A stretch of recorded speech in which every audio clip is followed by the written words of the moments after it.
the topic, Prabhu. Very nice. Give a second. Okay. Coming up.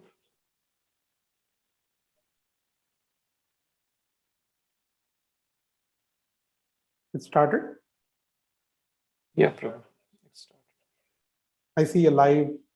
Yeah, it started. Yeah, you can go ahead. Okay. So Hare Krishna devotees, my name is Gaur Sundar Das, and please bear with me. I'm sick and I have bad throat, so I may be coughing a little louder in between. So please excuse me for that. So I'll get started. Om Ajnanatimirandasya Jnananjana Shalakaya Chakshurinmilitam Yena Tasmai Sri Gurave Namaha.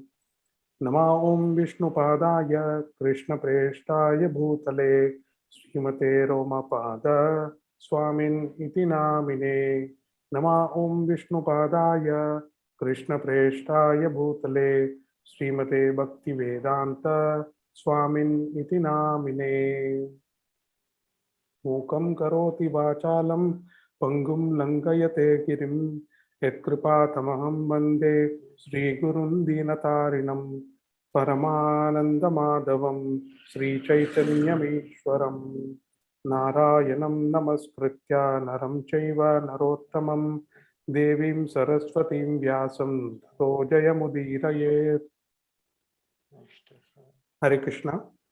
So today I've been asked to present on one of the topics in Srimad Bhagavatam, Canto 1, which is Queen Kunti's prayers and the passing away of Bhishma Dev, along with Bhishma Dev's instructions and his prayers to Krishna.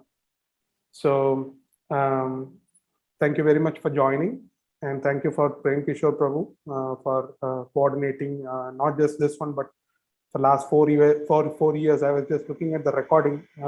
It went all the way back to 2018, somewhere in February or May. So Prem Kishore Prabhu has been doing it for a long time. He's there for every class, and thank you very much. And all the devotees, thank you very much for bearing with me. I'm sure there are a lot of mistakes in this. Please correct me, and you can do it online or offline, whatever way it is. And I have shared the link of these 2 documents. I have 2 documents that I'm going to present. I've shared that with Prem Kishore Prabhu. So you can reach out to him if you need the link, or you can write to me. It's already uploaded there. I uploaded in the Okay. past. Okay. So I will get started. So since both the, so I can say the way I prepared this, I looked at Bayahari Prabhu's presentations, his classes back, and I figured out that for this particular class, the video was not available. I could find out the audio. So I tried to listen here and there a little bit. I didn't listen the whole thing. And then I used a lot of his documents. So he has like a bunch of documents for all his topics and some special documents also. So I've tried to refer all those together. So whatever you see here is not my content. It's 90% Bayahari Prabhu's content, and I mean, so I should say 90% Prabhupada's content and 10% Bayahari Prabhu's content. My contribution is 0 here. So, so please bear with me as I proceed along with the topics.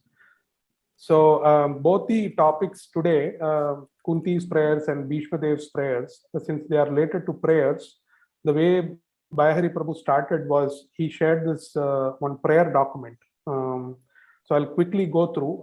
So that was a very detailed document. So I gave a synopsis of that in my own way. Please bear with me the way I have presented. So I can quickly go through 2 minutes, and then we can move on to the actual topic. So prayers, it's Vandanam, one of the 9 limbs of Bhakti that we see in our Bhakti process. And then why we do prayer is because it is very pleasing to Krishna, and it invokes Krishna's mercy. And the prayer is actually reflecting our true position as as dependent on Krishna. So we are eternally dependent. We are never independent, and prayer is one of the medium through which we can express that aspect of bhakti.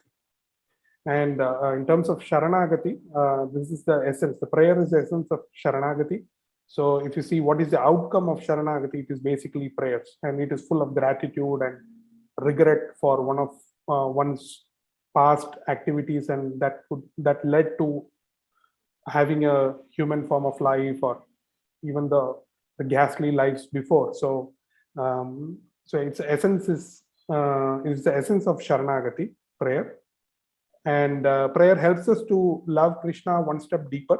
Whatever level of self-realization, God realization we are in, we can always move at least one step or multiple steps or leap-bound steps based on our intensity of prayers. It is filled with feelings. It is not dry mental speculation, and that is why it helps us advance in Krishna consciousness. And ultimately, because of prayers, our lives get transformed. When I say transformed, our anarthas go down, our love for Krishna increases. So detachment and the attachment, both sides. So that's why we do prayers. And what kind of prayers do we chant in our sampradaya? Is mostly sampradayik prayers. Our acharyas have written several prayers. Narottam Das Thakur, Bhaktivinoda Thakur. There are prayers in Bhagavatam. 6 Goswamis have written so many prayers. So there is a lot of prayers out there, and we don't have to invent our own prayers. And through prayers, in fact, we can appreciate our Guru Parampara, understand how deep their love was for Krishna, or not was, but always is for Krishna.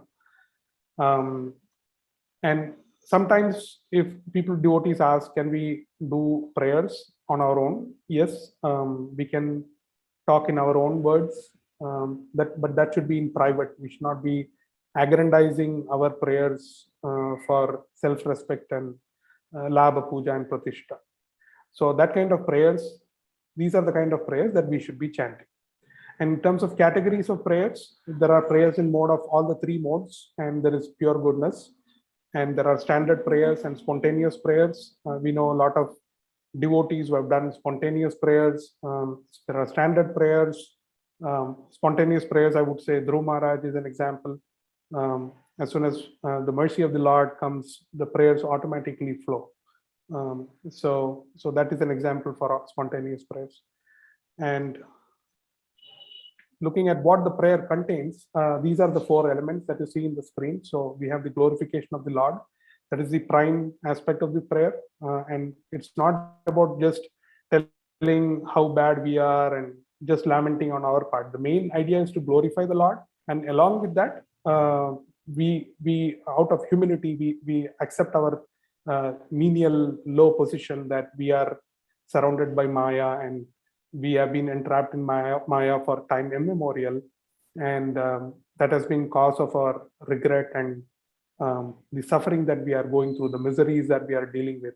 So the humility aspect brings up from our side, and it's more of glorification. So glorification is basically the gratitude, expressing our gratitude of how great Krishna is, and how he is managing the entire thing, how he is taking care of his devotees. That is one of the element of prayer. And then finally, the prayers, sometimes they ask for benediction, they ask for forgiveness for the mistakes and imperfections. So those are the 4 elements of prayer. And then there are levels of prayer where we can see the Samprarthanatmika, Dainya Bodhika, and Lalasamayi. So these are the 3 levels of prayers: introductory, stable, and perfected.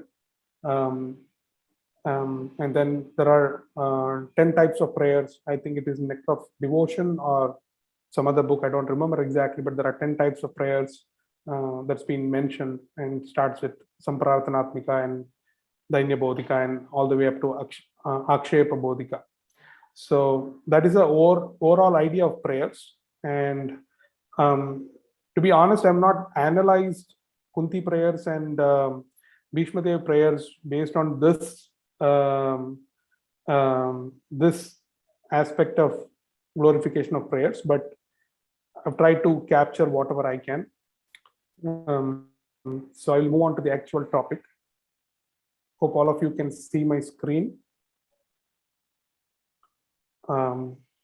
So first we will start with Kunti prayers. So it appears in the 8th chapter of first canto, and there are 52 shlokas. These are not prayers. 52 shlokas are not the prayers, but there are total 52 shlokas in the chapter, and some of them are prayers. Just trying to give a high-level picture of the entire chapter, 8th chapter. So, so what happens is Pandavas. So 7th chapter, Ashwatthama, he kills the Upapandavas, the sons of the 5 Pandavas, begot through Draupadi, and all the children, 5 children, are butchered by Ashwatthama to please Duryodhana. And then there is a kind of battle, not big battle, but kind of confrontation happens between Arjuna and Ashwatthama. And so Arjuna, along with Krishna, chases Ashwatthama, and then he uses Brahmastra. For the first time, Vyasadeva, he approaches Vyasadeva for shelter, and then he doesn't know how to release the Brahmastra. He knows only one way. But Krishna, Arjuna, under the instruction of Krishna, he nullifies the Brahmastra, whatever Ashwatthama has sent, and then they capture him just like an animal, and they bring him in front of Draupadi, who is lamenting, and they have a discussion what should be done to Ashwatthama for this heinous act. And finally, everybody goes with Draupadi, and she says, let's not kill him. And finally, they agree to take his honor by removing the jewel on the forehead. So that is the prelude to this chapter. And the first high level, it says Pandavas lament for the dead relatives. And that is because the previous chapter Ashwatthama killed. And now the Pandavas are going to Ganges river, and they are doing the Shraddha ceremony, and they're trying to give oblations as per the Karma Kanda rituals. All the Pandavas, Krishna, Draupadi, the ladies, all of them, they go. So that is the first part of it. And then the Ashwatthama sends Brahmastra for the second time to kill the last heir to the throne of Pandavas, who is Parikshit Maharaj in the womb of Uttara. So the Parikshit is saved from the Brahmastra by Krishna. That is the second part. And then third part is we have Queen Kunti's prayers. When Krishna starts leaving for Dwaraka, Queen Kunti comes and she offers her prayers. Then after that comes Yudhishthira Maharaj. He kind of stops Krishna and he says that don't go, stay for some more time. And then he expresses his lamentation over the death of all the people, not just his the Pandava, Upa Pandavas, but all the men who were the 18 Akshohini worth of men who were killed in the battle of Kurukshetra. And he is lamenting for all the widows, all the old people. So that forms the last part of chapter. So that's the high level. So we'll go in detail one by one.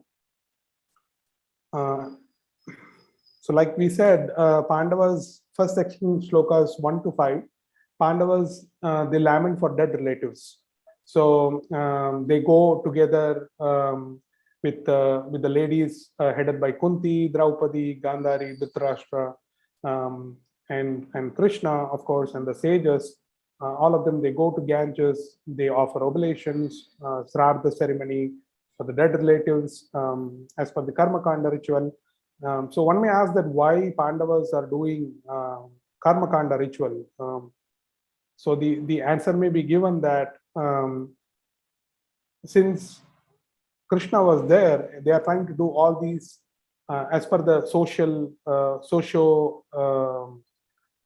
social and their order, the what do you call the Varnashrama Dharma, and they are doing in presence of Krishna. So Krishna is at the center of everything, and the verse itself says that the Ganges is purified by the dust that is mixing with the, because Krishna is accompanying the whole entourage that is going to Ganges.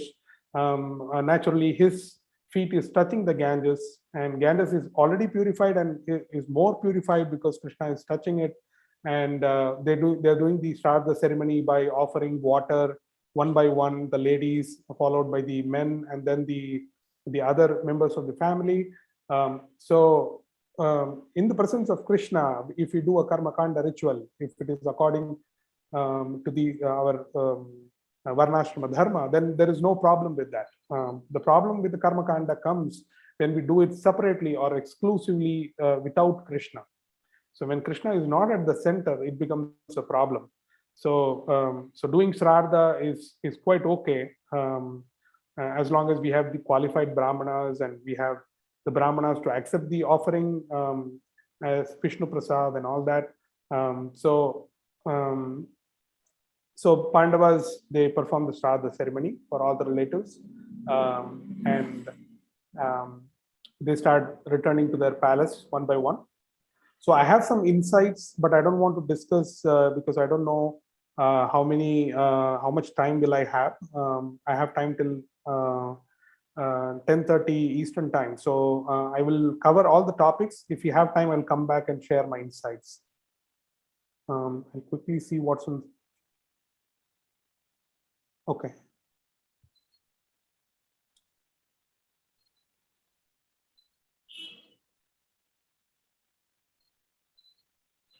So that was the first section. So we'll move on to the second section. It represents all the shlokas from shloka 6 all the way to 16, for about 11 shlokas. And the summary of that is Parikshit Maharaj is saved in the womb from the Brahmastra.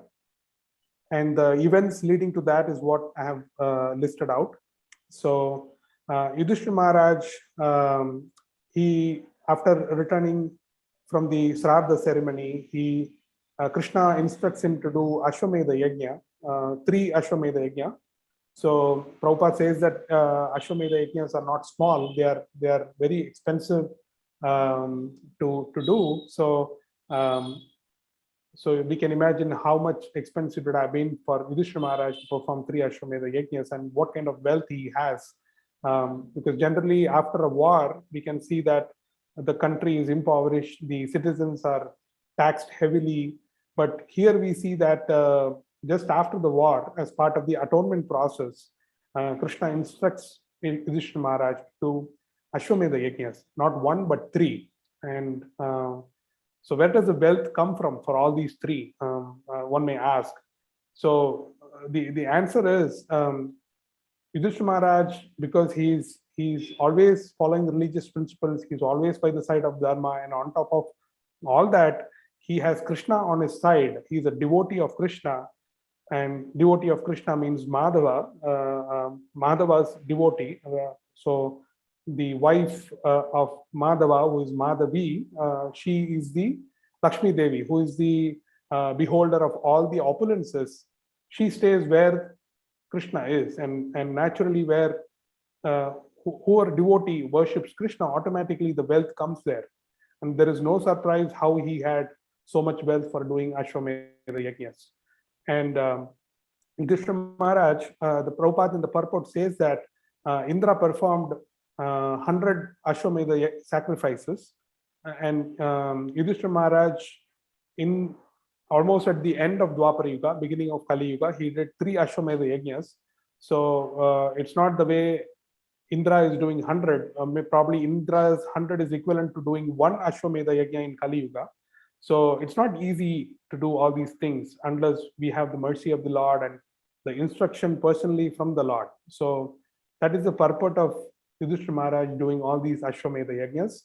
And it is basically to for bringing prosperity and also to atone for all the sins, apparent sins. We cannot say it is a sin, but apparent sin that Yudhishthira Maharaj thinks as part of the religious code of conduct. So much people are killed, and something must be done to evade that sin. So that is why he performs Ashwamedha Yajna.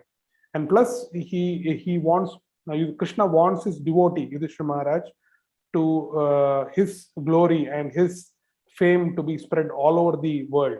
So once the other kings know that those other kings who didn't take part in the battle of Kurukshetra, who are still alive, if once they come to know that Yudhishthira Maharaj is doing Ashwamedha Yajna, where the horse is released and it is let loose and it goes all over the land, and we know from Ramayana how Ashwamedha Yajna was done.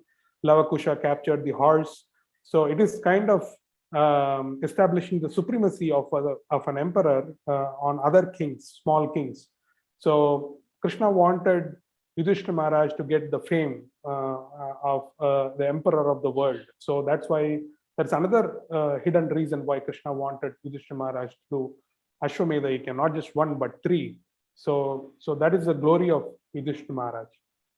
And then the second point, Krishna, after that, the Ashwamedha Yajna, Krishna is about to leave for Dwaraka, and all the Pandavas, the sages, all the relatives, the Kuru relatives, like Dhritarashtra, Gandhari, everybody they come to see of Krishna, and at that moment when he's about to leave, Ashwatthama sends the second Brahmastra directed towards the womb of Mother Uttara, because Parikshit Maharaj is right there. So Prabhupada explains in the purport that Brahmastra is not like modern day missile where innocent people are killed by atom bombs and the kind of missiles that the modern machinery have. The missile doesn't know how to distinguish between civilian versus military person, whereas Brahmastra, Prabhupada says, it can be directed through mantra to a particular person. So Brahmastra will not be destroying the entire world or entire universe if it is used properly. So for some reason, Ashwatthama is a little bit intelligent, we can say, to release the Brahmastra to one person, which is Parikshit Maharaj, and not dropping bombs like modern day military countries. So that is one thing Prabhupada brings in the purport, the glory of Brahmastra weapon. And then, so Ashwatthama sends the Brahmastra towards Parikshit Maharaj, and Uttara, understanding that some heat is coming, something is coming, it is very hot, and it is coming towards her womb, directed towards her womb. She knows something wrong is going on, and she starts running towards Krishna. And that is the sign of a devotee. So whether we are in happiness or distress, Krishna is always our shelter. When Pandavas were doing Ashwamedha sacrifice, kind of a happy mood, they are with Krishna. They want Krishna to be there. They are always dependent on Krishna. That's one of the prime features of a devotee, always dependent on Krishna. And no need to say, when you have a tragedy, when you have a calamity, automatically the devotee turns back to Krishna. So that is a quality that Mother Uttara is exhibiting here, that she runs to Krishna for saving Parikshit. And later on, when we read the verses, we know that Uttara is not interested in saving herself. She's not worried about her own body. Generally, when some calamity comes, or when somebody gets deadly disease like cancer, we'll think, how can I save myself? Nobody will think, how can I save some other person? So Uttara is a true hero, that she is not worried about her own body. She knows, I'm not this body, I'm a spirit soul, I'm eternal part and parcel servant of Krishna. So she's not worried about that. She's worried about the last heir to the throne, who is Parikshit Maharaj, the embodiment of religious principles. And Krishna wanted Parikshit Maharaj to be alive, so that the establishment of dharma can continue after the Pandavas depart. So Mother Uttara, the position of Mother Uttara is very unique, and it's said that the only lady who was able to carry both the Lord and the devotee in the womb was Mother Uttara. Because if you see Mother Devaki or Mother Yashoda, we'll see that they either carry the devotee or they carry the Lord. It's not both. But after this pastime, we'll see that Mother Uttara carries both Lord and the devotee, because Lord enters into the womb of Mother Uttara. So she becomes a kind of mother for Krishna, who doesn't have a mother and father. And Uttara has not, we know that Uttara has not done a lot of penances and austerities like Kashyapa and Aditi, or the other other two personalities, Devaki, Vasudev, Kashyapa, Aditi, or who was the other one? I forgot. So like that, they have not done huge. She has not done huge penances. At least we don't know from Bhagavatam or Mahabharata that she has done so many austerities and penances. But just out of mercy of the Lord, that she can bear both Parikshit Maharaj, who is a devotee, and the Lord together at the same time in the womb. So that's a special position. So Uttara, Mother Uttara is exalted in that way, and she is always humble. Just how Mother Uttara runs to Krishna, that shows the dependency. That's exactly how we should be. Our attitude should be to Krishna and the devotees of Krishna. And she as soon as she approaches Krishna, she starts praying to Krishna. She glorifies Krishna along with the intention that she has. Generally, when we have calamity, we forget to glorify Krishna. We always go and say, here is our list of calamities. Can you please take care of calamity 1, 2, 3, all the way up to n calamity? But Mother Uttara has the presence of mind because she is a devotee, pure devotee of the Lord. And one should imagine her husband is no more. Mother Uttara is very young. Abhimanyu was just 16 years old, and he was killed in the battle cruelly, very cruelly, not just in a dharmic way, very in a cruel way. And we can imagine what kind of tragedy she's going through: the loss of her husband, and then the loss of other relatives. She's a widow at the age of close to 9 or 10 years, and now she has a baby in the womb, and again a calamity is coming. The Brahmastra is trying to hit the womb. Calamity after calamity, just like Kunti Maharani explains in her prayers. And they clearly know, they have the presence of mind to glorify the Lord before they start putting the calamity thing. So very clearly she glorifies the Lord, and we can see all the aspects. She glorifies the form of the Lord. She glorifies the different ways by which a devotee glorifies the Lord. It's not in a haste. She is very she uses calculated words. The intelligence is very sharp, and we can just imagine a 9-year-old lady, or 9-year-old girl, in fact, or 10-year-old girl, pregnant lady, how powerful she is just because becoming a devotee. This makes her position very special, and I have a great regard for Mother Uttara, knowing all these qualities. So it's very wonderful of her. So she prays to Krishna because the Brahmastra is coming and targeting the womb. And she says, I don't care for my body. I just want the heir to the throne of these Pandavas. We don't have any more descendants to rule. The only last descendant is Parikshit Maharaj.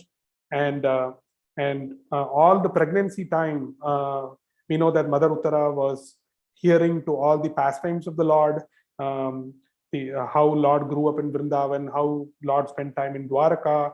The whole atmosphere in Hastinapur in the pregnancy time was full of pastimes of Krishna.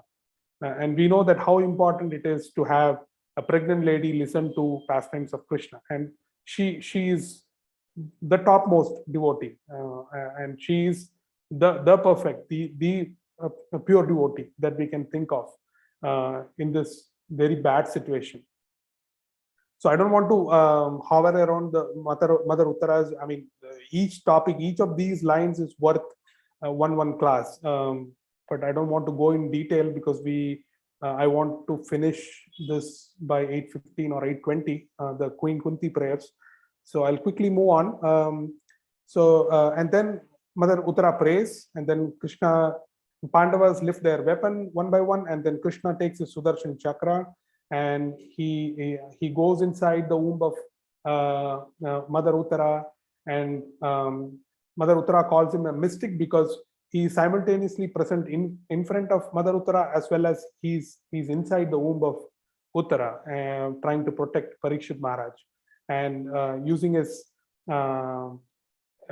the verse says Krishna picks his Sudarshan Chakra, but we know that once he is inside the womb, he uses the gada or the mace to wield and nullify the effect of Brahmastra that Ashwatthama has sent.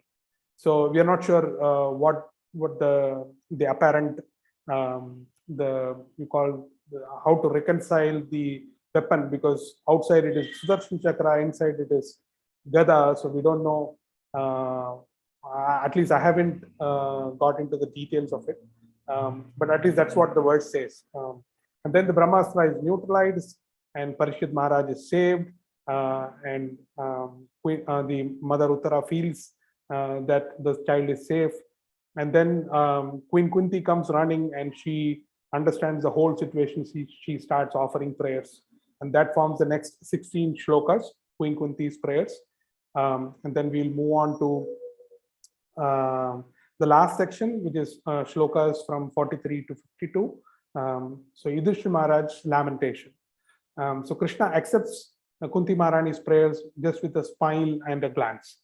It's very classic that how Krishna responds to different devotees when they offer the prayers. The women in Hastinapur and the women in Dwaraka, how they receive, how Krishna glances them, the side glance, how they glorify and how Krishna reciprocates. It's very different. And these smiles and glances, they're very satisfying for a devotee. It is not that I told so many verses, 16 shlokas, and my Lord is not responding even with a single word. He's just smiling and going away. The devotee never complains like that. And sometimes devotee doesn't get a response from the Lord, even after praying for something, or even after kind of doing sincere devotional service, so-called. It's a relative term, sincerely doing. It has to be acknowledged by the spiritual master.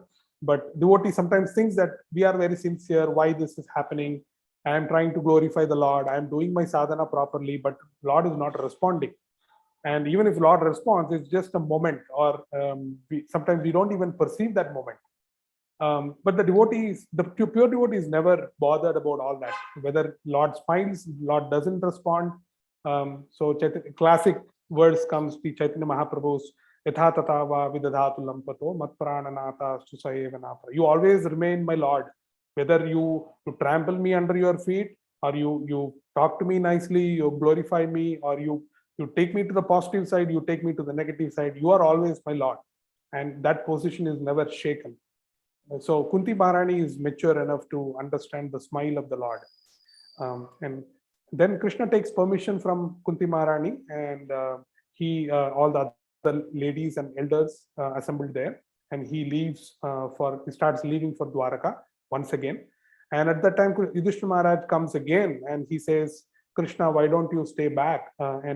And last time he tried to do that, Yudhishthira Maharaj asked him to stay back for 4 months. So devotee never wants to go back, wants the Lord to leave. He wants to be always with the Lord in some form or the other. So the greatest lamentation for a devotee is when he cannot see the Lord in the temple, or as a Archa Vigraha, or as a holy name, even for a moment. That is the definition of lamentation for a devotee. The devotee is always happy because either he is with the Lord's holy name, or he's with the Archa Vigraha, or he's personally with the Lord or with the devotees. So there is no lamentation factually for a devotee unless these things are taken away from the devotee. Yudhishthira Maharaj stops Krishna again, and he's again in grief. He's always in grief. He's sorry for all the killing that has happened in the battle. And then he's thinking, regretting again and again. He's not able to sleep. He feels he's responsible for all the 18 Achohani worth of people who died. There is no amount of atonement that can be done to counteract this sin. That is his perspective. And that's a humble way by which a devotee thinks. He never thinks that I am superior, I am the emperor of the world, I have all the qualities, I have all the great generals who are working under me. That is never the attitude of a devotee. The devotee always thinks paradukka dukki. That is, devotee always thinks about why others are suffering, why I am suffering, why others are suffering. Can I reduce my suffering? Can I reduce the suffering of other people? Why are other people suffering? Even though I am happy, why are other people suffering? And devotee is not happy when others suffer. On the other hand, when we see the material world, they are happy when others suffer, and they are sad when they are sad. So that's exactly opposite for the devotee. What is day for the devotee is the night for the materialist, and for what is day for the materialist is night for the devotee. The words in Bhagavad Gita. So Yudhishthira Maharaj is lamenting. His lamenting is genuine. It's not coming out of some fake thing just to show off for Dhritarashtra and Gandhari that he just wants to prove I'm lamenting because all the Kauravas are died in the battle. So when he's with Gandhari and Dhritarashtra, he's lamenting, and outside he's making party. It's not like that. A devotee is a devotee. So he is always genuinely lamenting for all the living entities and for himself, for all the bad deeds that he has done in the past. So with that, we know Yudhishthira Maharaj is having the heart of a devotee. And then he says he can't escape from any of the sins, even though he has done all the Ashwamedha Yajnas. And kind of he goes into a bewilderment. If you see Bayahari Prabhu's slides, he had a PowerPoint with probably about 50 slides when he presented this. And one of the slides nicely explains that this so-called bewilderment is a transcendental bewilderment. We should not be carried away by these kind of negative things when it comes to a devotee. Bewilderment, lamentation, anger, they're all transcendental. Whether it is applied to Lord or the devotees, all these things, so-called negative, it is transcendental. Either the Lord wants to put the devotee in that kind of situation, and Bayahari Prabhu nicely explains in that PowerPoint that just like Arjuna was put into bewilderment and illusion in the battlefield of Kurukshetra, similarly Yudhishthira Maharaj is put under bewilderment, because what is going to unfold from here on is Bhishma Dev is going to be glorified. He is going to instruct Yudhishthira Maharaj. He is the only person who can pacify Yudhishthira Maharaj. Bhishma Dev is a devotee, and Lord wants to put devotee on the front, saying that look at Bhishma Dev. He is the topmost person. He has all the qualities, and he can remove the bewilderment of Yudhishthira Maharaj. So that is the Lord's plan. Lord wants to glorify his devotee, and for that probably he will put another devotee into trouble, so that common people like us can learn from it. And Prabhupada, in the purport of that particular verse, he says, just as the mother-in-law tries to teach the daughter-in-law by instructing the daughter, she doesn't directly go and instruct the daughter-in-law because she may get offended. So the mother-in-law uses the subtle tactic to instruct the daughter, and indirectly she tries to teach the daughter-in-law what to do. So same way, Yudhishthira Maharaj bewilderment, we should not take it as simple and just like our material bewilderment. It's all transcendental. Anything related to Lord and the devotees is transcendental. whether it is negative or positive. So that is the overview of all the verses in section wise. So then we'll quickly go through Queen Kunti prayers. I will not go through the famous shlokas and other stuff. The document is shared, so you can go through it. So quickly going through Queen Kunti's prayers. If you look at the 16 verses, this is the synopsis that I could understand from it. So she's trying to glorify Krishna in the first.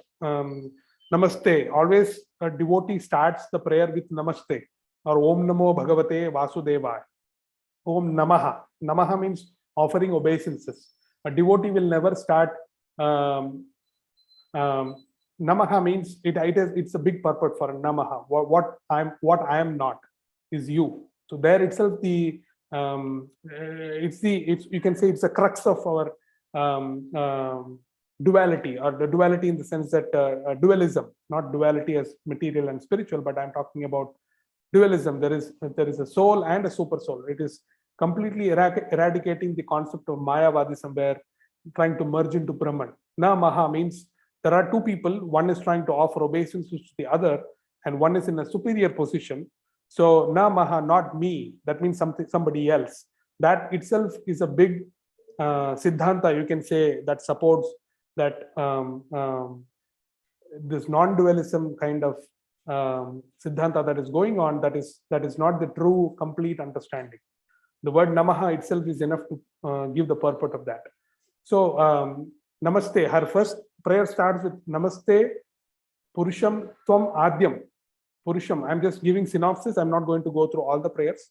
So Purusham Tvam Adyam, original Purusha. Purusha means enjoyer, and Adyam, original. So she doesn't explicitly call Krishna by the name, just like Vyasadeva says Om Namo Bhagavate Vasudevaya, because there is no need for Kunti Devi to explicitly call out Krishna's name, because Krishna is in the front. So she is obviously addressing Krishna, and she gives the qualities of Krishna, which is you are the original and you are the enjoyer of everything. Purusham and Adyam.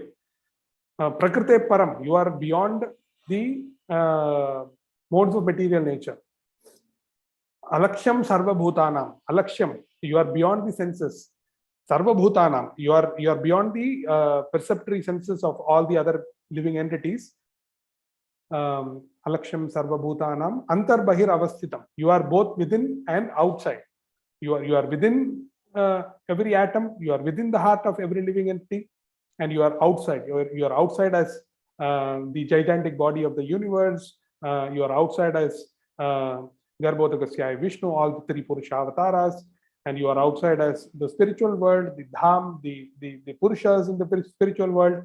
So both within and without. So that itself gives a kind of a good introduction of who the Lord is from the eyes of Kunti Devi. And here we have to see that Kunti Devi is the aunt of Krishna. It's a special position.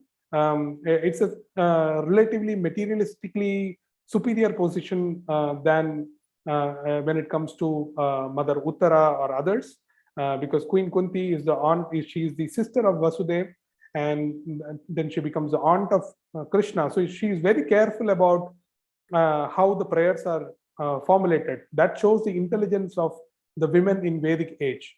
And people nowadays, people say that women are not intelligent. Women were suppressed during Vedic times. Now is the empowerment of women. The women, what do you call the empowerment, and women progressive women and all that. And women were fools before. The verse in Bhagavad Gita says that for women and Vaishyas, Striya, Vaishya, they are all, and Shudra. So all the women are under the Shudra category. No, Bhagavatam clearly says no. Women are intelligent. There is no doubt that women are not intelligent. And this is a classic example. Mother Kunti, Mother Uttara, how they offer prayers to the Lord. How deep their knowledge is. Even in the time of calamity, they know how to offer prayers. They have the presence of mind. That is the quality of a devotee. Whether he's a woman or a man, it doesn't matter. And they know what is the etiquette of the society. I'm a woman, I'm the aunt of the Supreme Lord. Nobody can become a mother of Supreme Lord. Similarly, nobody can become an aunt of Supreme Lord. But Queen Kunti understands that, because that is what Krishna wants. That is what pleases Krishna. He's pleased that he is the nephew of Kunti Devi. He is not pleased because Kunti Devi understands him to be a great personality and all that. No. So Kunti Devi is very selective and very she chooses every word in forming those prayers. So that is quality of Kunti Devi. And then we'll move on to other points. Position of Kunti Devi as an aunt, observing the social norms. Some of the qualities explain Krishna, and she describes the qualities of Krishna and Maya, Javanika, Channam. So the common conditioned living entities, they don't understand Krishna because he is behind the Maya, as described by Vyasadeva in his realization meditation, as we know from the previous chapters. So only a devotee can understand who Krishna is. And to understand Krishna, we have to get deep dive into the prayers of devotees like Kunti Devi, Mother Uttara, for the prayers of Bhishma Dev. So it gives a clear picture how devotees think. And Kunti's prayers are full of gratitude. It is never short of gratitude. There are verses after verses. She is very thankful for Krishna for taking care of all the children. When she was a widow at very young age, all the kids were protected, even though there was always an attack from Duryodhana and his party. So she describes about at least 6 anecdotes. So I have a picture that shows that. I will quickly bring up it. This is a picture from Bayahari Prabhu's presentation when he took the class. It's a very nice picture, and it gives that verse where it says, Vipada Santutaha, let all the calamities come again and again. Why? Because as soon as a calamity comes in my family, Krishna is right there. And as soon as the calamity goes, Krishna goes away. I don't want Krishna to go away. I want Krishna always sitting with me in my family, and I want to always render service unto him. That is what the devotee thinks. And for that to happen, I'm okay to, at the cost of the calamities, I'm ready to worship Krishna. Let the calamities come.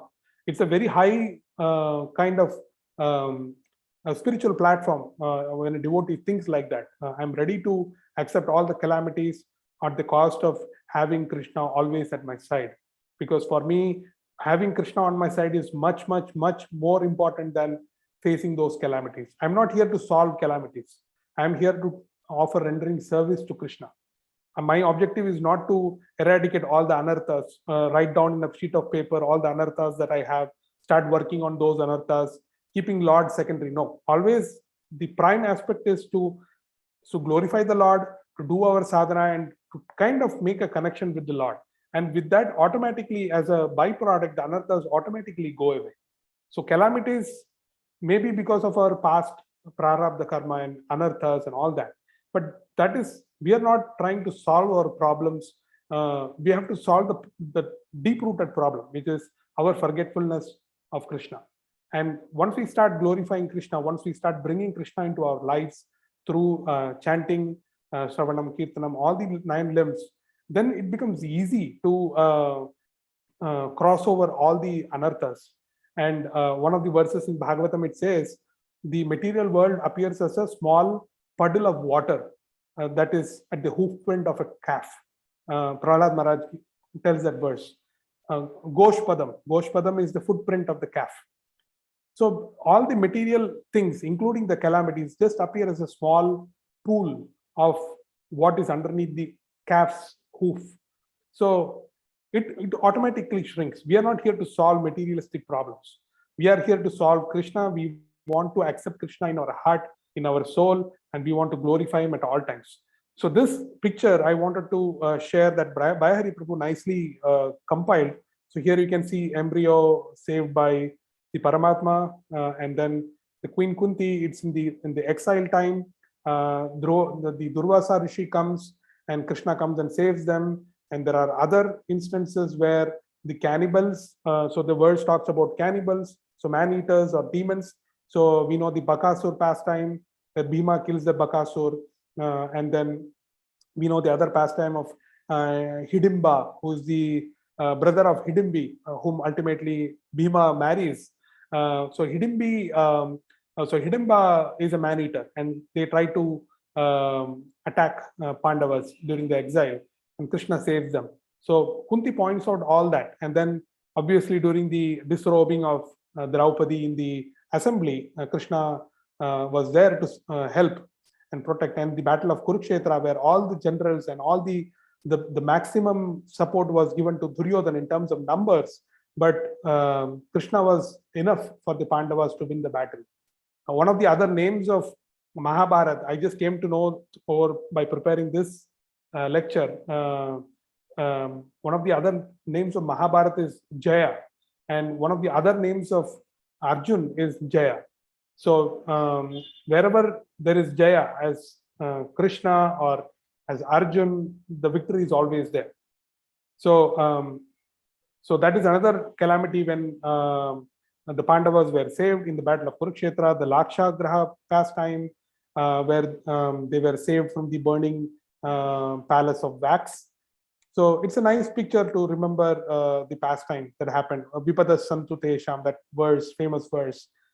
So we'll quickly move on. It's 8:30.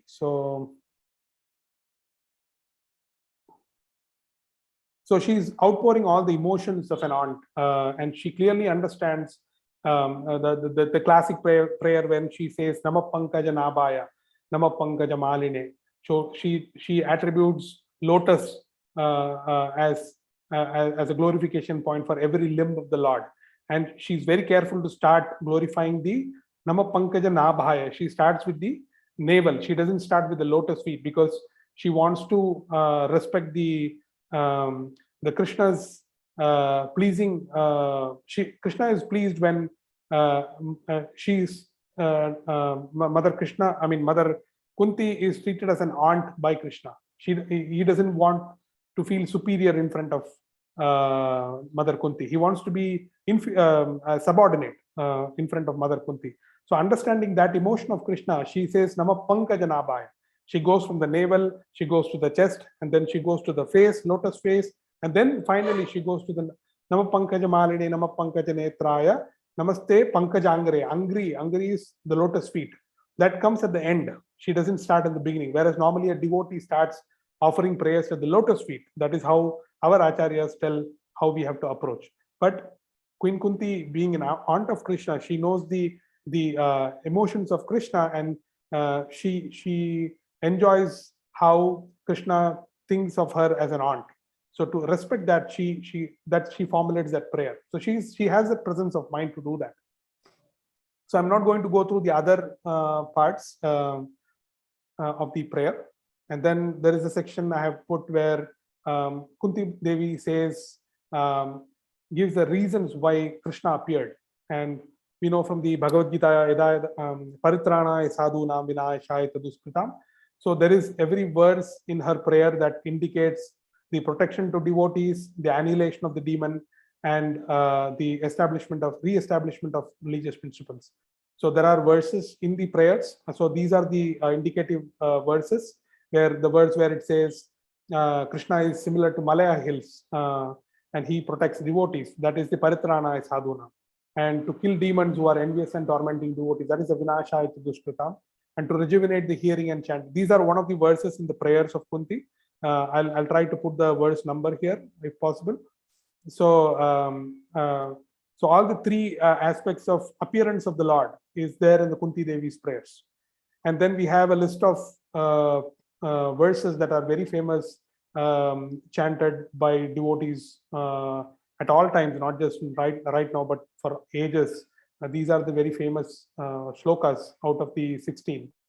The Janma Ishwarya Shrita Sribir, and then there are verses that Bhakti Vaibhava quotes, recommends Janma Ishwarya Shrita, and then Twai Me Ananya Vishaya. Those two are the important verses which is recommended with Bhakti Vaibhava material to remember. It may be important from exam point of view. And this is the last verse, amazing last verse. She talks about Krishna. I don't want to go into the details, we don't have time. So finally Krishna smiles, and then Kunti Devi, accepting the prayers of Kunti Devi, he smiles back. So I have some reference material. So this is the link to all these documents. And then I've given the link to Bayahari Prabhu's lectures, audio lectures from, so this was in May 2019 from lecture 61 to 76. It covers both Kunti prayers and Bhishma Dev prayers. So I am 15 minutes late from my own schedule. So I will quickly move on to the Bhishma Dev prayers. So Prem Kishore Prabhu, I don't know if I will have time for question answers. So if devotees, Prabhu, what I would recommend is take your own pace unless you have any restrictions. We here it is, at least I am good from your side. You take your own pace. Basically, this you're doing it, yeah. Okay. Nandagopal Prabhu said he wanted to like go to work or something, so I don't know if he'll be available. Ravi Prabhu, is it okay for you if I go like 10-15 minutes more than the schedule? Oh, sure, Prabhu, please. Okay, thank you, Prabhu. So Nandagopal Prabhu, anyway, we are recording. So if you are not able to attend, that's fine. You can maybe hear the recording later and give me a feedback if there is things missing. Thank you, Prabhu. So I will move on to the Bhishma Dev prayers, and I'll try to not go in so detail like what I did with Kunti prayers. So the last part of the last chapter is Yudhishthira's lamentation, and he's bewildered. So now Yudhishthira Maharaj is bewildered, and then and Lord puts him in that bewilderment, and he wants Bhishma Dev to be glorified. I'm not able to.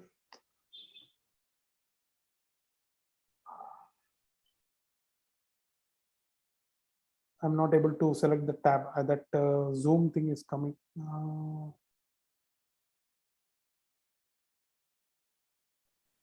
You can minimize the browser, Prabhu.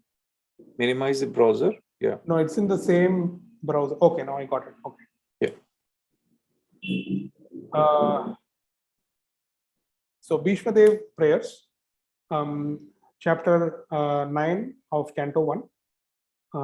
There are total 49 shlokas, and the high level understanding of Bhishma Dev prayer chapters, it consists not only of prayers but other events that lead to prayers and the events after that.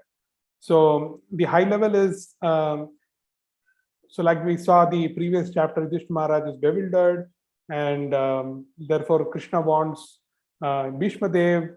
Krishna has a plan in his heart to let Bhishma Dev pacify Yudhishthira Maharaj.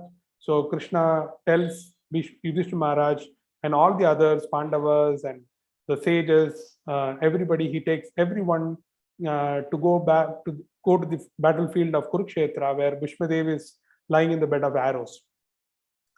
And as soon as they reach there, Bhishma Dev glorifies Lord and the Pandavas. He is in the bed of arrows, so he knows the etiquette, how to glorify and how to please when he is in a bad kind of situation. So that is explained. And then Bhishma Dev instructs Yudhishthira Maharaj about the occupational duties, the Varnashrama Dharma, and then he moves on to the prayers, and because he sees that Uttarayana is going to come, the sun is going to go to the northern hemisphere. It is an auspicious time, and he knows that he is the one of the 8 Vasus. He has to go back to his abode. The other understanding is he went back to Godhead. There is other understanding where it says he goes back to the Vasuloka, and then from there he goes back to the spiritual world. So anyway, so Bhishma Dev, he offers his prayers to Krishna, very wonderful prayers in the situation of calamity, so-called calamity, where he is in the deathbed of arrows. And then finally Bhishma Dev passes away and the scene closes. So that is the high level understanding of the chapter, and we'll go into section by section. The slokas 1 to 11. Yudhishthira Maharaj, he accompanied by Pandavas, Krishna and sages, they go and meet Bhishma Dev in the battle. The purport says that they come as a Kuvera, who is coming with his entourage. So there's so opulent, so much opulence is there. The whole army of Yudhishthira Maharaj comes because he's emperor. He brings one Akshohini worth of armies, along with the sages and the Supreme Lord. They all meet Bhishma Dev. It's not told in the verse or the purport that the ladies came. It's interesting to see that the ladies came to offer oblations to the Ganges, but they never come to the battlefield. Even though in Ramayana, we can see that when Ravana is dead, we'll see Mandodari come to the battlefield and lamenting. But for some reason that custom is not followed here. So Krishna, along with Pandavas and the sages, they all come to the battlefield, and Yudhishthira Maharaj, Bhishma Dev is lying there in the bed of arrows.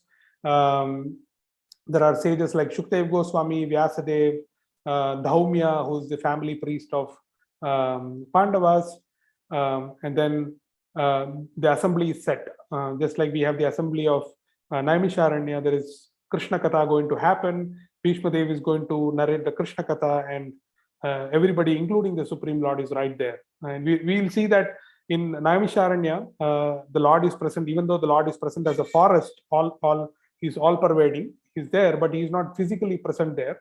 He's present as the Kirtaniya aspect, the Shukdev Goswami narrating Bhagavatam, or Suta Goswami narrating Bhagavatam in turn, but we don't see the presence of Lord in person. But Bhishma Dev is so special that Bhishma Dev is one of the Mahajans. Maharaj, Prabhupada glorifies him as Mahajan. One of the verses purport, he talks about the 12 Mahajans and how the common man should follow the 12 Mahajano Nagadasya Panta, the verse from Mahabharat. And there is in the purport, he talks about the verse Tarko Apratishta Sutayor Vibhinna Dharmasya Tattvam Nihitam Guhayam Mahajano Nagatasya Panta. So Prabhupada quotes that verse. Bhishma Dev is a Mahajan. The scene is set, the audience is set, and it's a very elevated audience because we see Vyasadev, we see Shukadev. I don't know if Narad Muni was, probably I forgot to capture that, but most probably Narad Muni would have been there.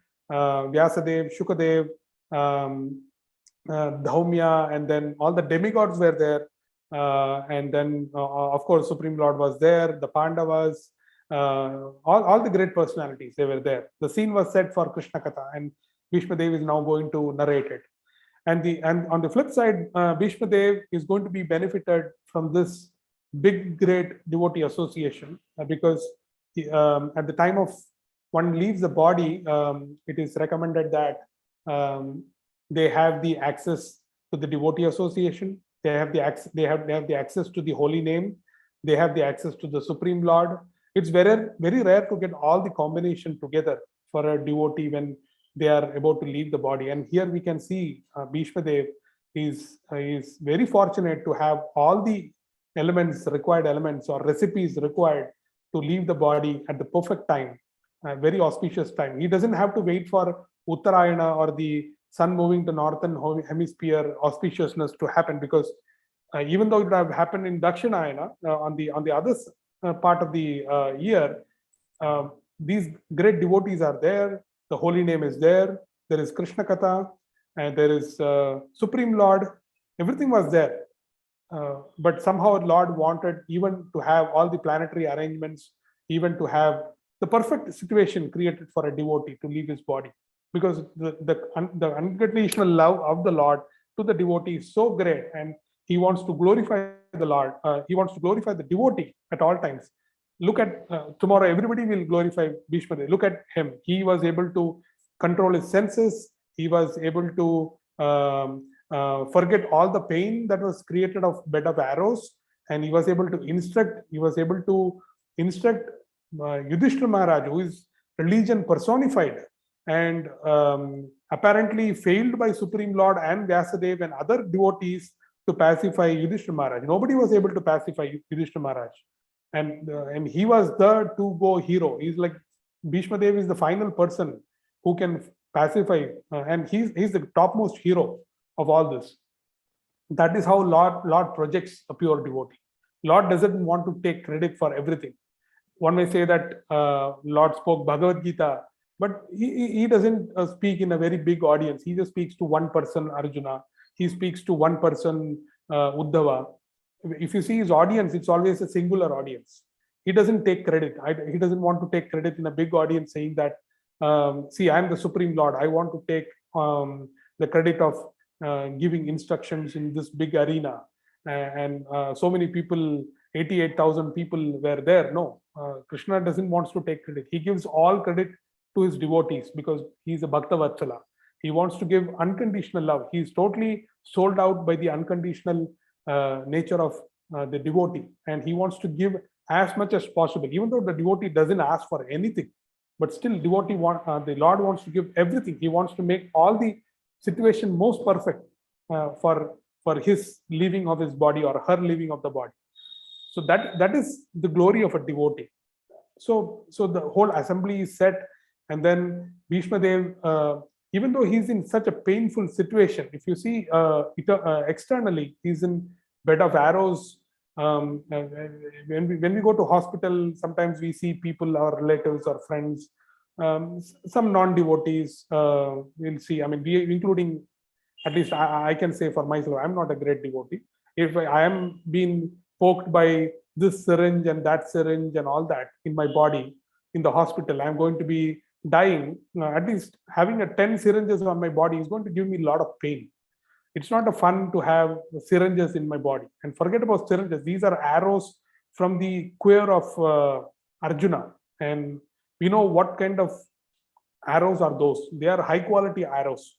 They're going to pierce our body like anything. That can, even one arrow is enough to pierce our body and kill us. And here Bhishma Dev is lying on the bed of so many arrows that Arjun has sent and tried to kill Bhishma Dev. And with that, all that pain, and Bhishma Dev is no younger. He's older. He's not Abhimanyu. He's not 16-year-old. He's 250-year-old, or probably more than that. An old person lying with so many arrows and with so much pain and vultures. The scene of battlefield is not a joke. There is jackals all over the place. There is vultures, and it said that they came to the Bhishma Dev. The whole entourage came to Bhishma Dev almost like 18 days or 30 days after the battle of Kurukshetra. So we can imagine how difficult it is to survive there in the battlefield, no food, no water, with full pain, with so many arrows and old age. It only devotee can do that. It's not a joke. So we can see that the position of Bhishma Dev, how glorified it is. And even though having these kind of situations, Bhishma Dev he knows how to offer respect, whether it is a devotee, whether it is a Supreme Lord. Even though I am in such a horrible situation, he knows the time, place, and circumstance. He's the topmost go-to person for dharma. Because one may think that obeisances means it is falling flat on the ground. Without that, if I say I offer my respectful obeisances, it is incomplete without falling on the ground. It may be so. When we are healthy, we have to offer obeisances on the ground to a devotee or the deity, full dandavat. But when our situation is not conducive, in the heart, our intention becomes more important. When we say, "Well, please accept our humble obeisances" in the email or things like that, we should feel that in the heart. It is not just for copy pasting. Some people even put it short form of it. PAMHO, ABCSPT. So based on time, place, and circumstance. If I am sick, I can put that. I don't have, my hands are trembling. If I am Bada Hari Prabhu, my hands are always trembling. I have this health issue. I can do that. But when we have the ability, when we have the ability given by Krishna, we are not so old. We should be following the right protocol, not cut shorting things. So Bhishma Dev here, based on the time, place, and circumstance, he is acting properly. He is saying, "I am offering obeisances." He means from the heart. And all the people assembled who are coming there, they're very satisfied, because the tone in which we tell the please accept my humble obeisance or dandavat pranam, the tone is very important than just telling the word. The word doesn't mean anything. We are not putting transcendental words there. Our words are not transcendental. When we say please accept my humble, we'll think probably the devotee will take it in the right way. No, we have to put the right tone, and if we have the ability to convey it in the right way, that should be done. So Bhishma Dev knows all these things because he is Mahajan. Dharmasya tattvam nihitam guhayam. It's in the nihitam. Dharmasya tattva means the essence of dharma. It's in the heart of the devotee or Bhishma Dev. He knows how to apply this dharma and that dharma based on time, place, and circumstance. He doesn't whimsically apply. He doesn't take it lightly. So that is one aspect of Bhishma Dev, how he welcomes everybody. The etiquette is, the Vaishnava etiquette is shown there. Then Bhishma Dev congratulates Yudhishthira Maharaj, and he says, very congratulations, you won the battlefield of Kurukshetra. That is the sportive spirit. It is not, I am your enemy, I was your enemy in the battlefield of Kurukshetra.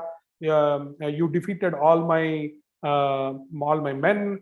Now it's a sorrow for me. How dare you do it? And all that. And we know how Arjun killed Bhishma Dev based on the instruction of Krishna. It's not in a very dharmic way. So Bhishma Dev could have easily complained, you killed me in the wrong way, and blah blah blah. You are not. I don't like you. You are my enemy. You don't belong to. He's not having any grudge feeling towards Yudhishthira Maharaj. He knows this battle of Kurukshetra was very inevitable for him to take side of Duryodhana, and he had to fight on the other side. And Lord wanted also to prove Bhishma Dev that no matter you are a Mahajan, no matter you are a Bhishma Dev, if you have taken a side where the women are disrespected, no matter who you are, whatever big person you are, you will be killed ultimately. You will be totally eradicated from the face of the earth. And to show that example, Bhishma Dev was chosen by the Lord. It is not that Bhishma Dev wanted to.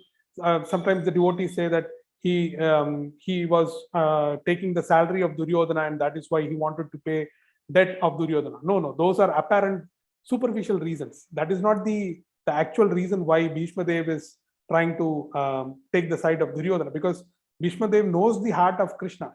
Krishna wants him to be on the other side so that anybody and everybody will know that even though you are a Mahajan, you are one of the 12 greatest people of this entire existence. But if you take the side of the person who has disrespected a woman, or you are neutral, Bhishma Dev didn't take a side. He was neutral. Dhritarashtra was neutral. If you take a neutral side, or you don't even raise your voice, then you will be taken out of the face of the earth. That is the message that Krishna is trying to imply through the Bhishma Dev pastime. And Bhishma Dev is just an instrument. He is ready to accept all kind of criticism unto him. Only devotees can understand Bhishma Dev. Otherwise, if Harry and Tom is going to evaluate Bhishma Dev, he is going to say Bhishma Dev was against Pandavas and he was against Krishna, and he doesn't know what is religious principle. No, only devotees know him. Bhaktya mam abhijanat. Only devotees know Bhishma Dev. Nobody else knows. And there are only a handful of people who knew Krishna, who knew the devotees of Krishna. And Bhishma Dev is one among them. So his position is exalted. And then finally, Yudhishthira Maharaj grieves. And even though he has, he's about to start getting instruction, so he expresses his grief of killing all the people to Bhishma Dev, and he says, I'm very sorry. What can be done? Please instruct me how to go from here. What kind of duty should I perform? And then the next thing he does, set of shlokas he does is, Bhishma Dev glorifies the Lord and the Pandavas. So he remembers all the pastimes where Pandavas and Kunti, they suffered right from the time Kunti became widow and the birth of Pandavas all the way up to the current time. The Pandavas were always suffering. There was not even a moment of happiness for Pandavas. So he remembers all that, and he has sympathy. He has empathetic feelings towards Pandavas. And then Bhishma Dev talks about inevitable power of time. So Krishna as one of the feature time. We know that from Bhagavad Gita, one of the topics of Bhagavad Gita is time. So how as a inevitable time or unconquerable time, it covers everything, and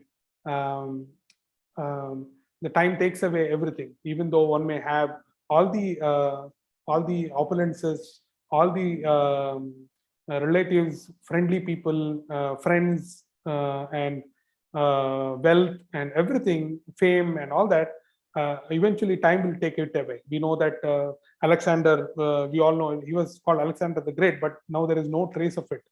And we know the Greek civilization which existed, Roman civilization, those are all very, during their time, they were like 200 years, 500 years, big histories, but you don't even know the current Rome and current Greece is nothing in the world right now. So time takes away everything. So that is what Bhishma Dev is reminding Yudhishthira Maharaj, that don't lament. Time is inevitable. It is one of the features of the Lord, and it will take away everything. Just as it took away everything from you at one point of time, you didn't have the kingdom. Duryodhana was enjoying the kingdom, and after the battle of Kurukshetra, the time is for you now, and it is the Lord. Whatever Lord wants his devotees to run the whole world. He wants the devotees to be the emperor. So it was back to the devotees now to run the world. Bhishma Dev then asked Yudhishthira Maharaj to take care of citizens, just as a loving father take care of the citizens and provide for them, especially when there are a lot of male section of the population who are killed. There will be a lot of widows and children of those widows, and the children may in turn try to take revenge on Yudhishthira Maharaj, but Yudhishthira Maharaj should not consider all that. Everybody should be taken as citizens, whether they were part of Kaurava army, whether they were part of Pandava army. All the children of the dead soldiers, they should be treated equally as citizens, as just as how father treats all the children. That is reminded by Bhishma Dev to Yudhishthira Maharaj. Then Bhishma Dev talks about the will of the Lord. So the will of the Lord is ultimate; it takes care of everything. And then Bhishma Dev talks. He glorifies the Lord again. Krishna is the cousin of Pandavas. He is the Lord. So he talks about the special position of Pandavas. Pandavas are very fortunate to be the cousins of the Supreme Lord. Even Duryodhana was kind of a second cousin, but he didn't understand his constitutional nature, which Pandavas understood. So Bhishma Dev reminds that Krishna very mercifully appeared in your family as a cousin, and you are so much intimate with Krishna. Pandavas are so much intimate with Krishna that he talks about the different roles that Krishna played as a cousin, as a friend, as a messenger, well-wisher, counselor, benefactor of Pandavas at different times. How he Krishna took care of devotees, Pandavas, and ultimately Bhishma Dev says, "I am happy to see the four-handed Lord," that is what he wants to see at the time of his death, and he reveals that, and then slowly the instructions of Bhishma Dev to Yudhishthira Maharaj starts. So we'll go there. The next section, slokas from 25 to 31. So Bhishma Dev, sorry, I'm going a little faster. I'm trying to, at the same time, cover the topic. So please bear with my pronunciation and words, they are not perfect. So second shloka section, Bhishma Dev instructs Yudhishthira Maharaj. So this is the time when the famous Vishnu Sahasranam comes from Mahabharata. We all know Vishnu Sahasranam comes from Mahabharata, and it comes in this section. It is not explicitly mentioned in Bhagavad Gita, Srimad Bhagavatam, but this is the section where it comes. So Bhishma Dev gives different kinds of instructions on principles of religion. How should one rule as a emperor, ruling the citizens? What kind of principles of religion he should follow? What is the Varnashrama Dharma? varna and ashrama, the what do you call the four sections of the society and the four orders in the society, and what is the essence of varna ashrama dharma, which is basically attaching to the supreme and detaching from the material, which is the contraction by detachment and interaction by attachment. A very famous quote often used by Rompad Maharaj. And then he explains occupational duties of a Kshatriya, because Yudhishthira Maharaj he has to rule the planet. So he has to know in specific what are the duties of a Kshatriya, do's and don'ts, and what are the special scenarios. And we all know that the current Indian penal code and is based on Manu Dharma Shastra, and it has a lot of precepts from Bhishma Dev's Mahabharata. So the Mahabharata forms one of the references, just as Manu Dharma Shastra forms one of the references for the Indian penal code. Similarly, Mahabharata is also one of the references for the Indian penal code, IPC codes. So it comes from the instructions that Bhishma Dev gives to Yudhishthira Maharaj. And he talks about Kshatriyas, what they should do, what the other Varnas should do, what are the duties of women and devotees, what we should do during special circumstances, normal circumstances, daily circumstances, nimitta karma, naimittika karma, and then vishesha karma. So those three aspects Bhishma Dev gives definition. And as he's explaining all that, he sees that it is time that Uttarayana is going to come, and the auspicious time has come when he can leave the body. And I forgot to mention that Bhishma Dev, he got a benediction from his father. I think his name was Satyavrata, Bhishma Dev's father. So Satyavrata gave him a benediction that you can die when you want, at your will, because we know the pastime of Satyavrata, or what? You mean what is his Shantanu? name? Shantanu. Thank you, Prabhu. Thank you. Shantanu Maharaj. So he desires for Satyavati, the daughter of the fisherman, and Bhishma Dev goes to negotiate the father of Satyavati that please get him married, and then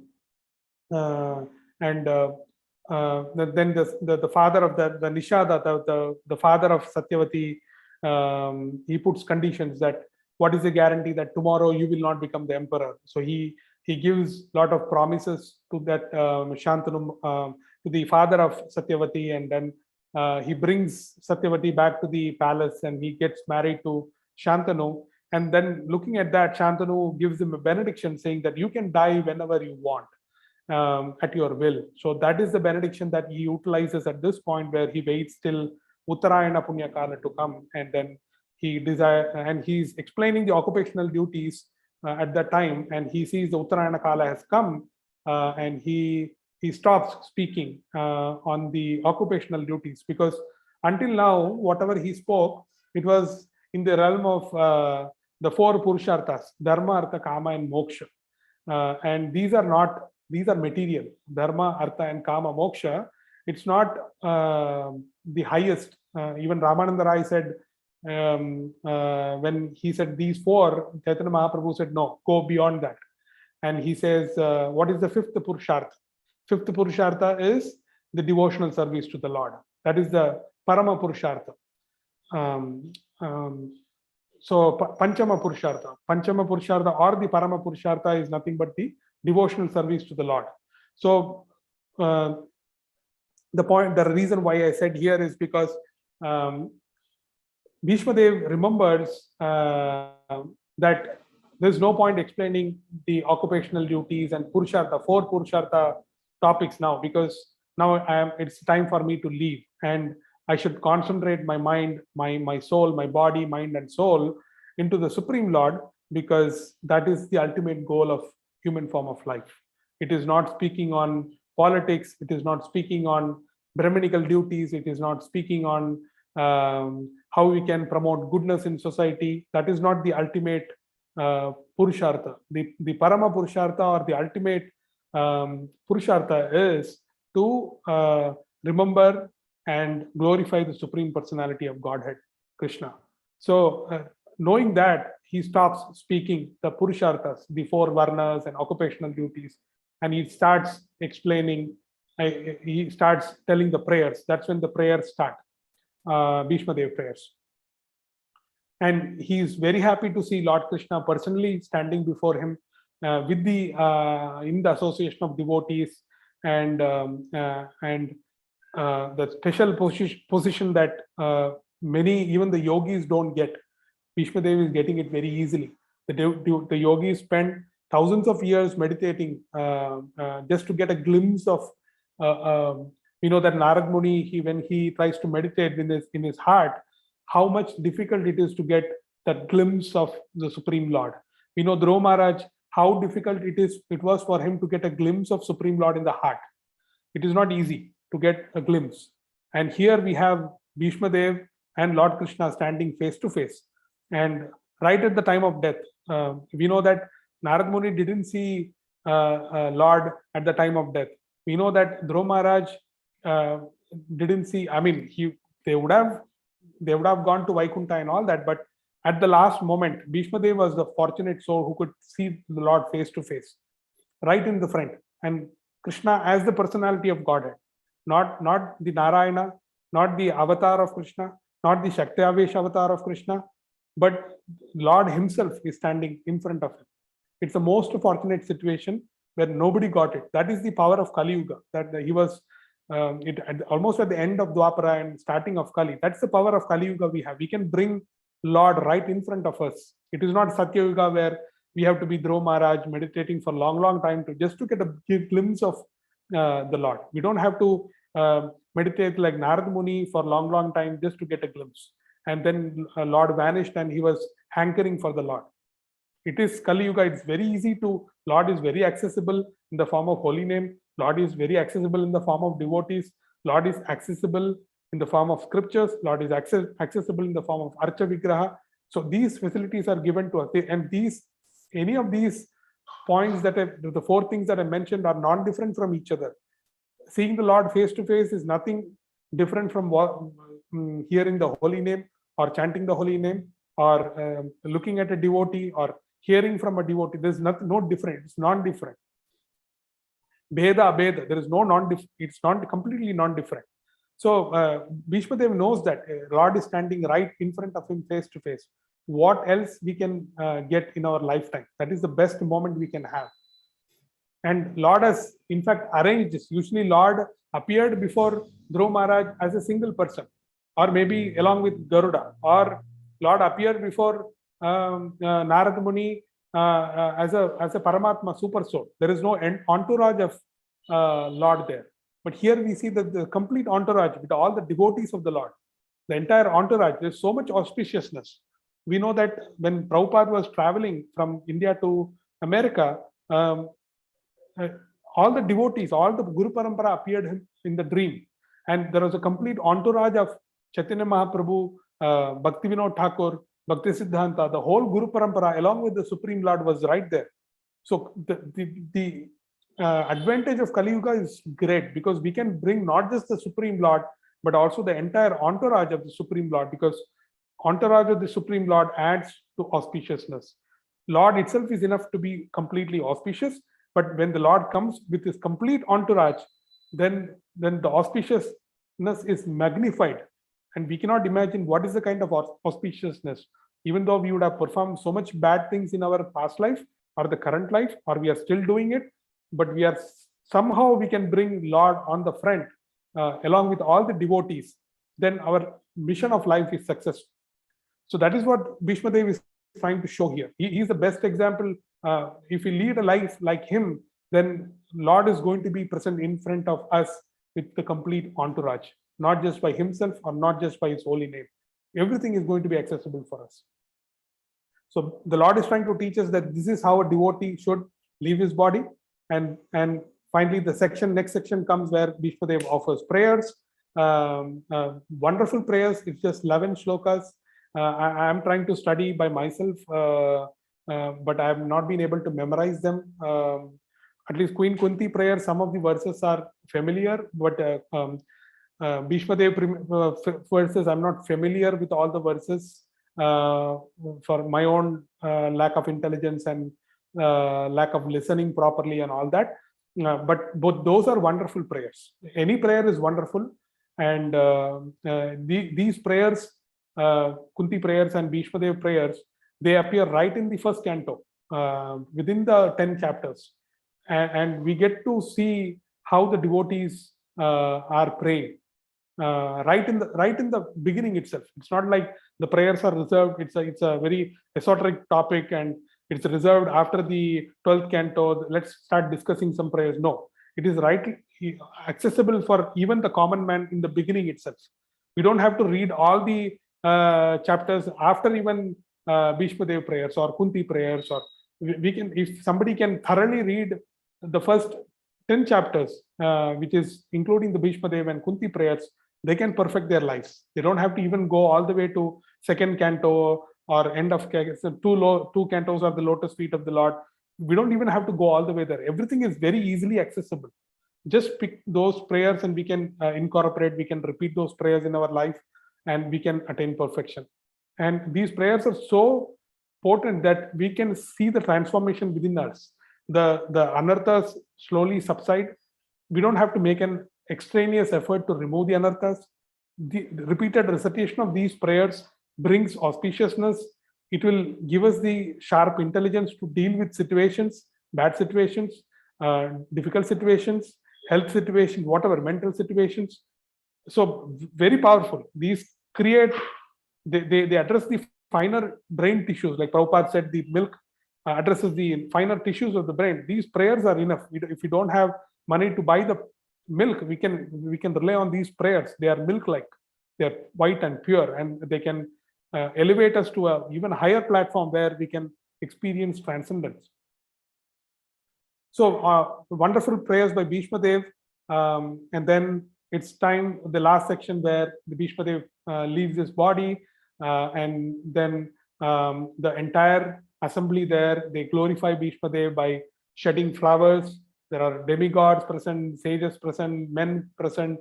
So everybody first, they remain silent for one moment, because, and the analogy is given that just as in the evening, when all the birds fly away from the tree, there is a pin drop silence in that tree. Similar to that, there was a pin drop silence when Bhishma Dev left his body.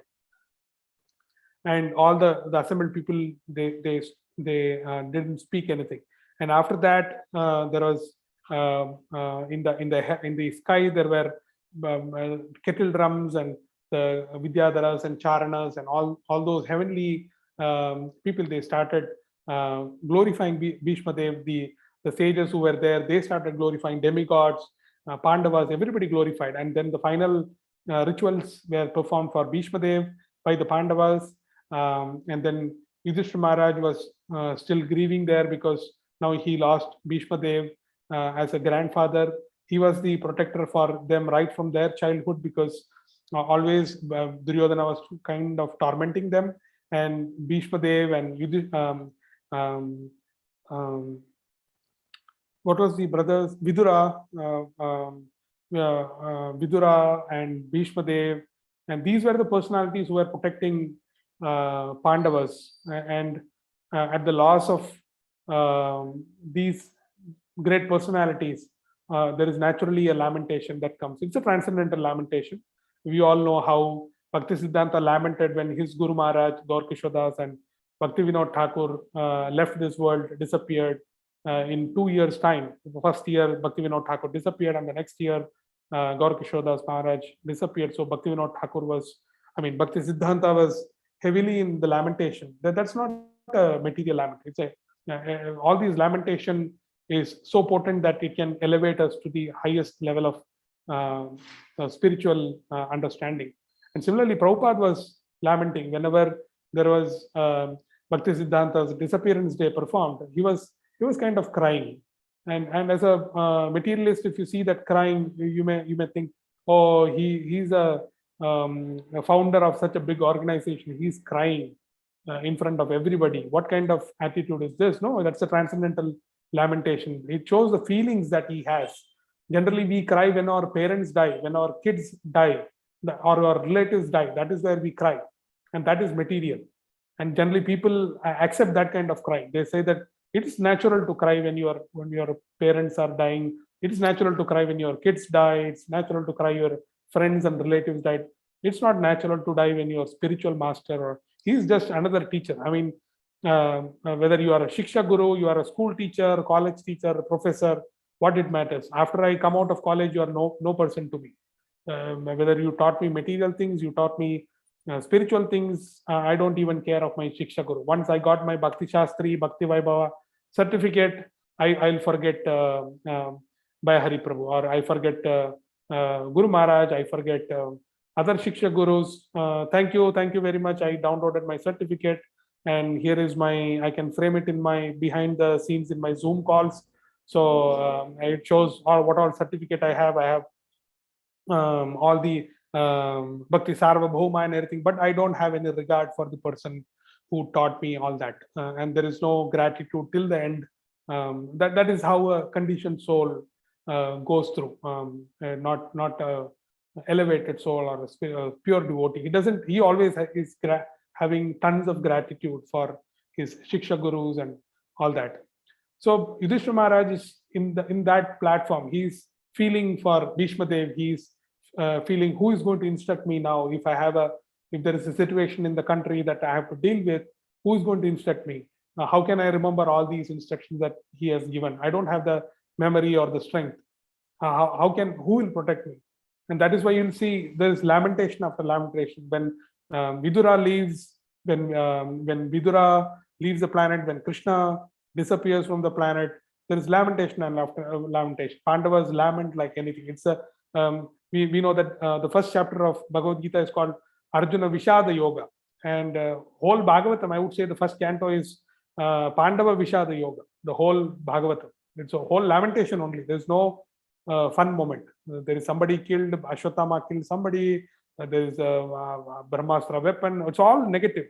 Somebody reading Bhagavatam after third chapter may think, what's happening? It's all a negative. We thought Ramayana was negative. It's all a negative connotation.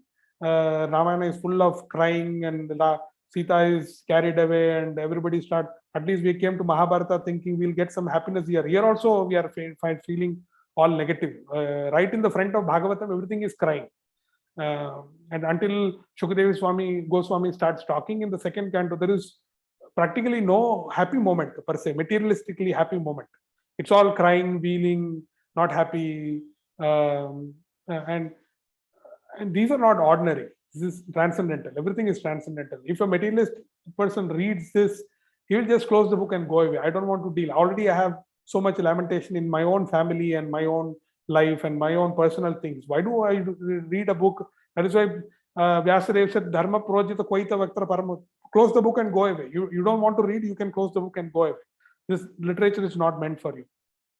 If you're looking for something else, if you're looking for consolation of taking away your family problems, your mental issues, that is why you are approaching Bhagavatam. You want to get some mental, what is called a consultation and all that, what to do. Gandhi was opening his book whenever he had some lamentation. He opened this page and his lamentation was gone. That is not why we are reading Bhagavatam or Bhagavad Gita. We want to read Bhagavad Gita to please our Guru Maharaj. We want to please our parampara. We are filled with gratitude. It is not that we want to find some solution to a problem. We randomly open a page in Bhagavatam and there is a solution. I see Prabhupada talking to me. He's giving me a solution. It could be true, but that is not the ultimate motive of Bhagavatam. Bhagavatam is always supposed to be always for glorifying Krishna and never meant to satisfy our personal situation or personal condition. At least that is the topmost platform that we should all aspire. We may not be there. There may be shades of gray in between. There may be 50 shades or a million shades of gray in between. But at least we know the goal. That is what the goal I am heading towards. I'm not looking for solution to problem in Bhagavatam or Bhagavad Gita or Chaitanya Charitamrita, like Gandhi or other people. Sorry, Prabhu, Ravi Prabhu, you had some question or comment? No, Prabhu, I'm hearing. Okay. So the Yudhishthira Maharaj, he grieves his lamentation again, and the sages glorify Krishna, and everyone returns back to their palace and whichever their houses. And the Yudhishthira Maharaj returns and he consoles Dhritarashtra and Gandhari because their kids are dead, and Yudhishthira Maharaj is the cause of killing them. And then he starts ruling the empire for next 36. I'm not sure, 18 years, 36 years, I forgot the number, but whatever time it is. So that is the overall picture of Bhishma Dev. And then I'll quickly go through the Bhishma Dev prayers, the high level overview. So that's all I have. After the prayers, I don't have anything else. Others are reference material. So I'll quickly wrap up this, and then we in another probably 9:30, EST 11 o'clock I can end. Is that okay, or should I stop now? Yeah, you can summarize too. Okay. So Bhishma Dev prayers. So there are just 11 verses of Bhishma Dev that he prays. So like I said before, he keeps away the Purushartha topics, all the occupational duties and Varnashrama. He stops explaining all that because he knows what is Paradharma, or what is that we should be talking right now. And he keeps aside everything. He starts talking about Krishna, glorifying Krishna, and remembering the pastimes that he had with Krishna, he shared with Krishna, or Krishna had with other devotees. So that's the start of the prayer. And then so he describes the qualities of the Lord to begin with. I don't want to go into the words and start telling what the qualities are. And he tells why the Lord appears, just like Kunti Devi. So there is a lot of parallel between Kunti prayers. And so if I had the time and energy, I could have probably put a chart of Kunti Devi prayers and Bhishma Dev prayers, and my original prayer, the structure that Bayahari Prabhu shared, and then we can put these verses into that bigger picture and see the complete analysis, but it takes a lot of time. So I didn't do that. So Lord, why Lord appears, that is mentioned by Bhishma Dev. And then the prayers, he tells that I'm not praying for fruitive activities here, the results of fruitive activities. And when we say that, we have to remember what kind of person was Bhishma Dev, right from his childhood all the way till he left his body. He was an Agnihotri, or every Kshatriya was supposed to be Agnihotri. Agnihotri means from the time you are given the first initiation, or the Brahminical initiation. The Kshatriyas are also given Brahminical initiation. That's how they call Dvija. They have to perform Agnihotra. Agnihotra is a fire sacrifice they do every day in the morning and also in the evening. So it is an elaborate process. It is not done much in Kali Yuga, but we have some people whose name is Agnihotri and all that. They are supposed to be coming from that lineage of Agnihotra Brahmanas who have been doing Agnihotra in the morning and noon and evening. So he was a staunch Agnihotri, and we can read in Mahabharata that when he left his body and when it was time for Yudhishthira Maharaj to light the funeral pyre, Krishna tells Yudhishthira Maharaj or Arjun to go and bring the fire, Agnihotra fire of Bhishma Dev, because we are supposed to keep that fire burning right from the initiation, the Brahminical initiation, all the way till our death. And it is the same fire that is used during the Vivaha ceremony or the marriage ceremony. And that fire keeps burning in our house in one corner. And that is the fire that is ultimately used to do the last samskar, the burning of the body. So the Dashavida samskar that we deal with, the role of this fire, the Agnihotra fire, starts from the Dvija stage, or the twice born stage, all the way till the death of the person. So the reason why I'm saying is those who perform the Agnihotra, their fruitive results are magnified. Like they have, once you after your death, you get like heavenly planet for long periods of time. And we all know Bhishma Dev was Vasu in his previous life, and because of a curse, he comes back as Bhishma Dev. He gets a very long lifetime, and almost they are all pure devotees. They never they go back to the spiritual world at the end of this whole creation, and just like Brahma, they are all kind of the along with the followers of Brahma, they go back to spiritual world.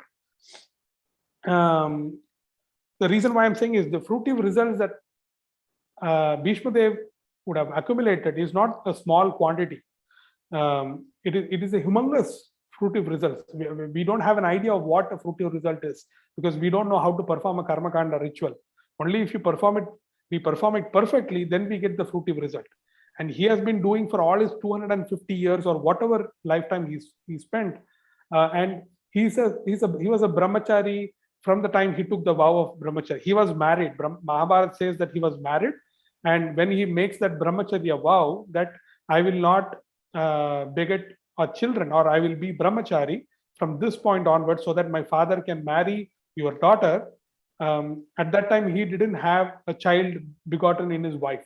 So from that day onwards, he doesn't have a kind of a union with his wife, and he never begets a son or a daughter in the womb of his wife. So he has a wife, but he doesn't have a child out of. So he's not a unmarried brahmachari. He's a married brahmachari without a child, and he doesn't marry any more women. So that's how he becomes brahmachari for the whole lifetime. And we all know that from a karma kanda perspective, if you are a Agnihotri, if you are a Naishtika brahmachari, for most of your lifetime, we can just imagine what kind of fruitive result they are going to have. And Bhishma Dev is just like that, detached from the desire of enjoying those fruitive results. We may think that when we put a donation inside in the temple, thinking that I am putting, Lord, I'm going to put this $10 or 10 rupees. Lord, please give me magnifold or 10 crores of rupees later on. It is always with a fruitive intention. It is never with done with a duty of charity, because charity doesn't come under when we put $10, please give me 10 crores of dollars. It is not like that. That is not charity. Charity means without expectation. We have to give charity. And Bhishma Dev is a staunch example of that. For the entire life, he was brahmacharya. He had this Agnihotra ceremony, everything. We can just imagine the kind of pious activities, the bank of credits of pious activities he may have. Shukdev Goswami says, Krita Punya Punja, one who has done innumerable punya or pious activities, they become the friends of Krishna or Gopas in the Vrindavan. Bhishma Dev is easily qualifying for that kind of position, because he is completely detached from the results from the fruitive activities. And he is again showing as an example for all the common men conditions soul that we should be detached from the results of our activities. We should not be attached to it. And at the time of death, especially, we should not think about what all things I did for my family, what all I did for my children. I did so much for my society. I did so much for poor people. I did so much for my country. I went and fought so many wars. That kind of feeling, if we get at the time of our death, then we are taking the credit of all those fruitive activities, and we are not giving the credit to Krishna or the parampara. So we lose the supreme transcendental platform, and we again get entangled into the material cycle of birth and death, because at the last moment we don't want to give up those fruits of that labor. So Bhishma Dev is immediately giving up his desire to enjoy those fruitive results. That is my point here. And then again, multiple shlokas, Bhishma Dev again and again, there is a lot of iteration, repetitiveness. There is, you can say, Guru Maharaj says, what is that? Rephrase happens. So like song, you have Pallavi and Anupallavi. So Bhishma Dev repeats that Pallavi. It's basically, he says, let my mind be concentrated on that aspect of the Lord. Let my mind be concentrated on that aspect of the Supreme Lord. This aspect of the Supreme Lord. That aspect of the Supreme Lord. This pastime of the Supreme Lord. That pastime of the Supreme Lord. this feature of the Supreme Lord, that feature of the Supreme Lord. He is again and again training his mind to bring his mind away from the four Chatur Purusharthas, and he is completely focusing Aranya Shintayan Toma, completely single pointed focus. Yejana Paryupasate, Tesha Nityabhiktanam Yogakshemam Vahamya. We don't have to worry for the results. What I want. Can I get a higher planet? Can I get a human form of life next life? Can I get a association of a devotee? Can I get? It is not wrong to ask for an association of devotee. But even if the Lord doesn't give us that because of our past karma or whatever, Bhishma Dev here clearly says that we should always be looking towards the lotus feet of the Lord. Lotus feet of the Lord is the sum and substance of everything. So here in multiple shlokas, the point is the multiple shlokas, Bhishma Dev says, I am focusing my mind in this aspect of the Lord, in the feature of the Lord, in this particular pastime, in this particular aspect of the Lord. He's repeatedly saying, that is the rephrase we get in those multiple prayers. So that is what I wanted to highlight. So he's training his mind towards the end. When he is about to leave his body, he's focusing his mind completely at the lotus feet of the Lord. And then the next point is he glorifies relationship of the Lord and the devotee. And he says the Parthasarathi aspect of Krishna, the Bhaktavatsala, the how the Lord is very loving towards his devotee. At the same time, devotee is also loving towards the Lord. That give and take, loving relationship that is exchanged between the Lord and the devotees, glorified by the Supreme Lord, especially with Krishna and Arjuna and Krishna and the Pandavas, other Pandavas. He is appreciating Bhishma Dev. And then I don't want to show the shloka, but explain arrows as flowers. Yes. So this verse, we all know it's a very famous verse where Bhishma Dev says he's in the chivalrous rasa.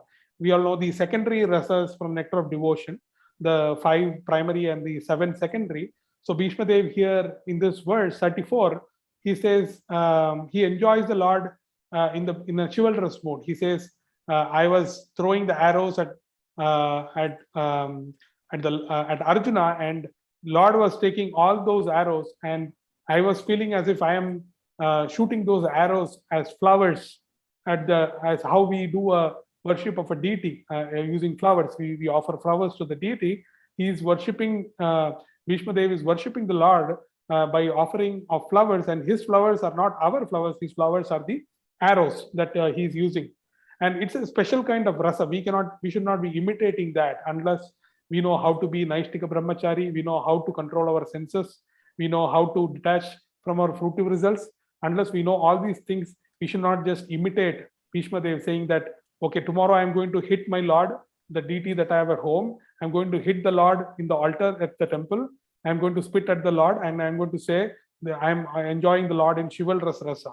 Or there are some devotees, so-called devotees in Vrindavan, who think that they can beat the Lord.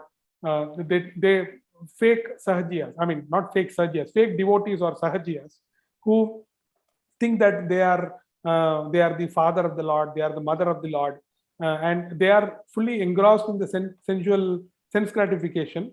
If you go and see them, Gaur Kishodas Babaji Maharaj and Vamshidas Babaji Maharaj, a lot of pastimes where they are very blind and they are old, they are able to see how this particular fake Babaji is trying to enact in the daytime as Babaji, and says, I consider my deity as my child, and I try to chastise him and feed him. I try to hit him with a stick, but at night I enjoy with widows and women.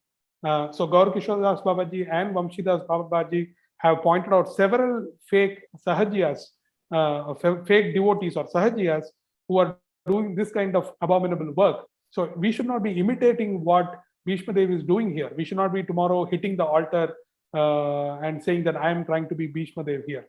So we should be very careful with what we are, especially when we go into that section of secondary rasas. We have to be very careful. We should not be imitating. Any rasa we should not be imitating.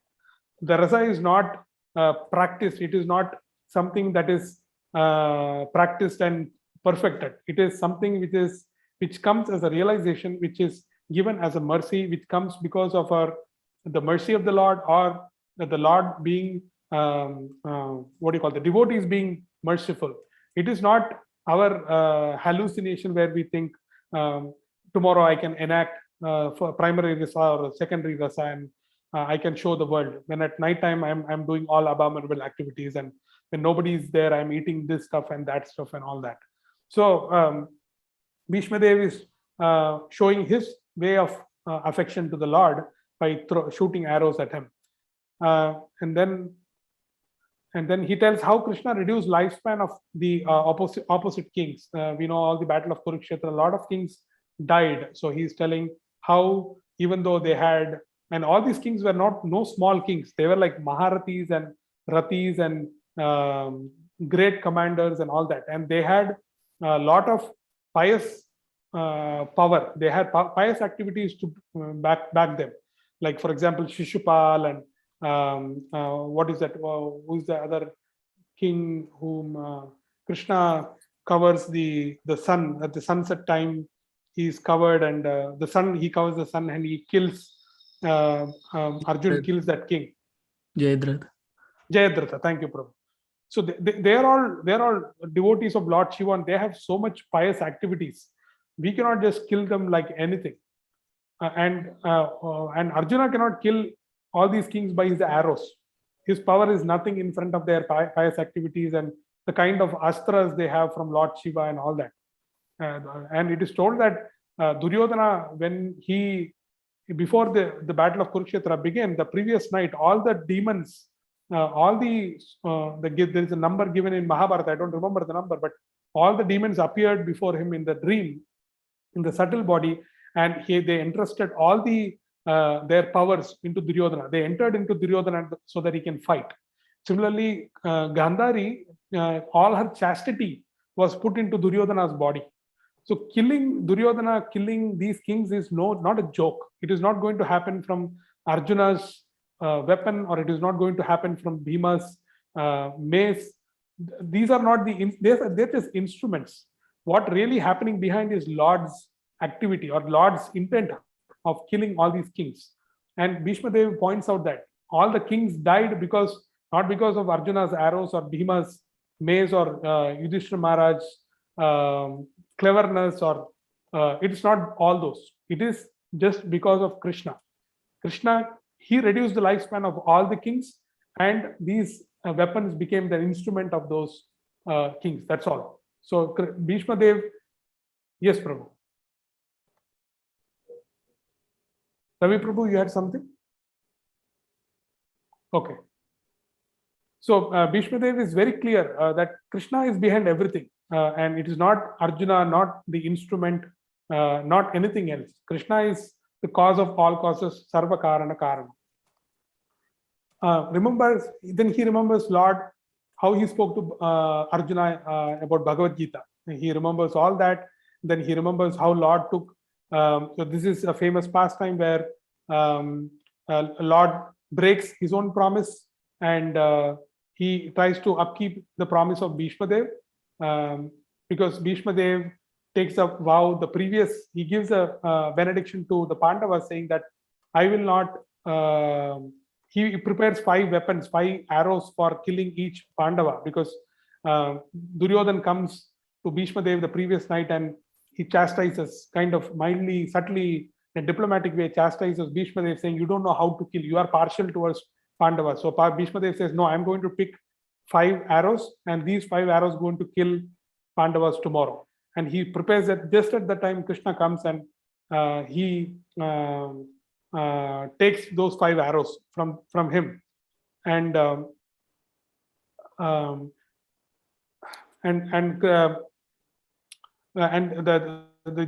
promise is given that Krishna will not take weapon in the battlefield of Kurukshetra. He's just going to be a overseer. He's not going to be the active participant in the battle. So he breaks his own promise to upkeep the promise of Bhishma Dev, because Bhishma Dev was about to kill Arjuna on that day, because he was completely chastised by Duryodhana, and he was about to kill Arjuna. At that time, Krishna intervenes to protect Arjuna, even though at the cost of his own promise breaking. And he charges towards Bhishma Dev, and the whole scene is mentioned that he's running towards Bhishma Dev as if a lion runs towards elephant, mad elephant. So we know both lion and the elephant both are powerful, and it is what it takes for lion to kill an elephant. It's not a small thing. So Krishna picks up the wheel of the chariot and he starts running towards, because the wheel is broken by the arrow from Bhishma Dev, and it brings down both Arjuna and Krishna. So Bhishma Dev remembers that, and he also remembers the transcendental anger of Krishna when he is rushing towards Bhishma Dev, and he immediately drops the weapon and he falls at the ground, and he starts offering obeisances to Krishna and offering him prayers, and he is very glad that in the form of Bhakta Vatsala, how Krishna is protecting Arjuna in this particular situation where Bhishma Dev has taken a strong vow to kill Arjuna. So he understands the transcendental anger of the Lord. Then the next point, another prayer, he says, the Parthasarathi feature of the Lord, how Lord was acting as a menial servant of Arjuna, and he was riding the chariot. The next prayer, who says, Lord in the battlefield attained their original form of, so all the assembled the army, they all of them, because they fought in the presence of the Lord, they all got their original form. We know that a lot of kings and soldiers, they were demigods or the people from higher planetary systems. So they all got their original form. So here the original form is their demigod form is what was indicated.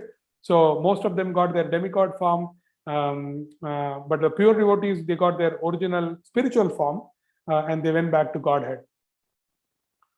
So that was the one prayer. And then another prayer, he says, he starts remembering the gopis in Vraja, and how the Krishna was taking part in the rasa dance with the gopis, and how he enjoyed the rasa dance, and he left the rasa dance in between, and he was giving pleasure and transcendental lamentation to the gopis. So that is one very high esoteric platform Bhishma Dev had for Krishna. And then he remembers one verse about the Rajasuya Yajna that Yudhishthira Maharaj did, and how Krishna was the main honor, the seat of honor in that Rajasuya Yajna, and the Shishupal was killed in that. So Bhishma Dev remembers all that pastime. And then at the final shloka, he remembers the Lord who sits in everybody's heart, who is present right in front of him right now, and that's how he leaves the body. So that is the Bhishma Dev prayers in a very concise form. I know I have gone much ahead of the prescribed time, but I'm very sorry. I tried to keep it very short, and I couldn't resist myself giving explanation for some of the points. I was taken away on some of the points.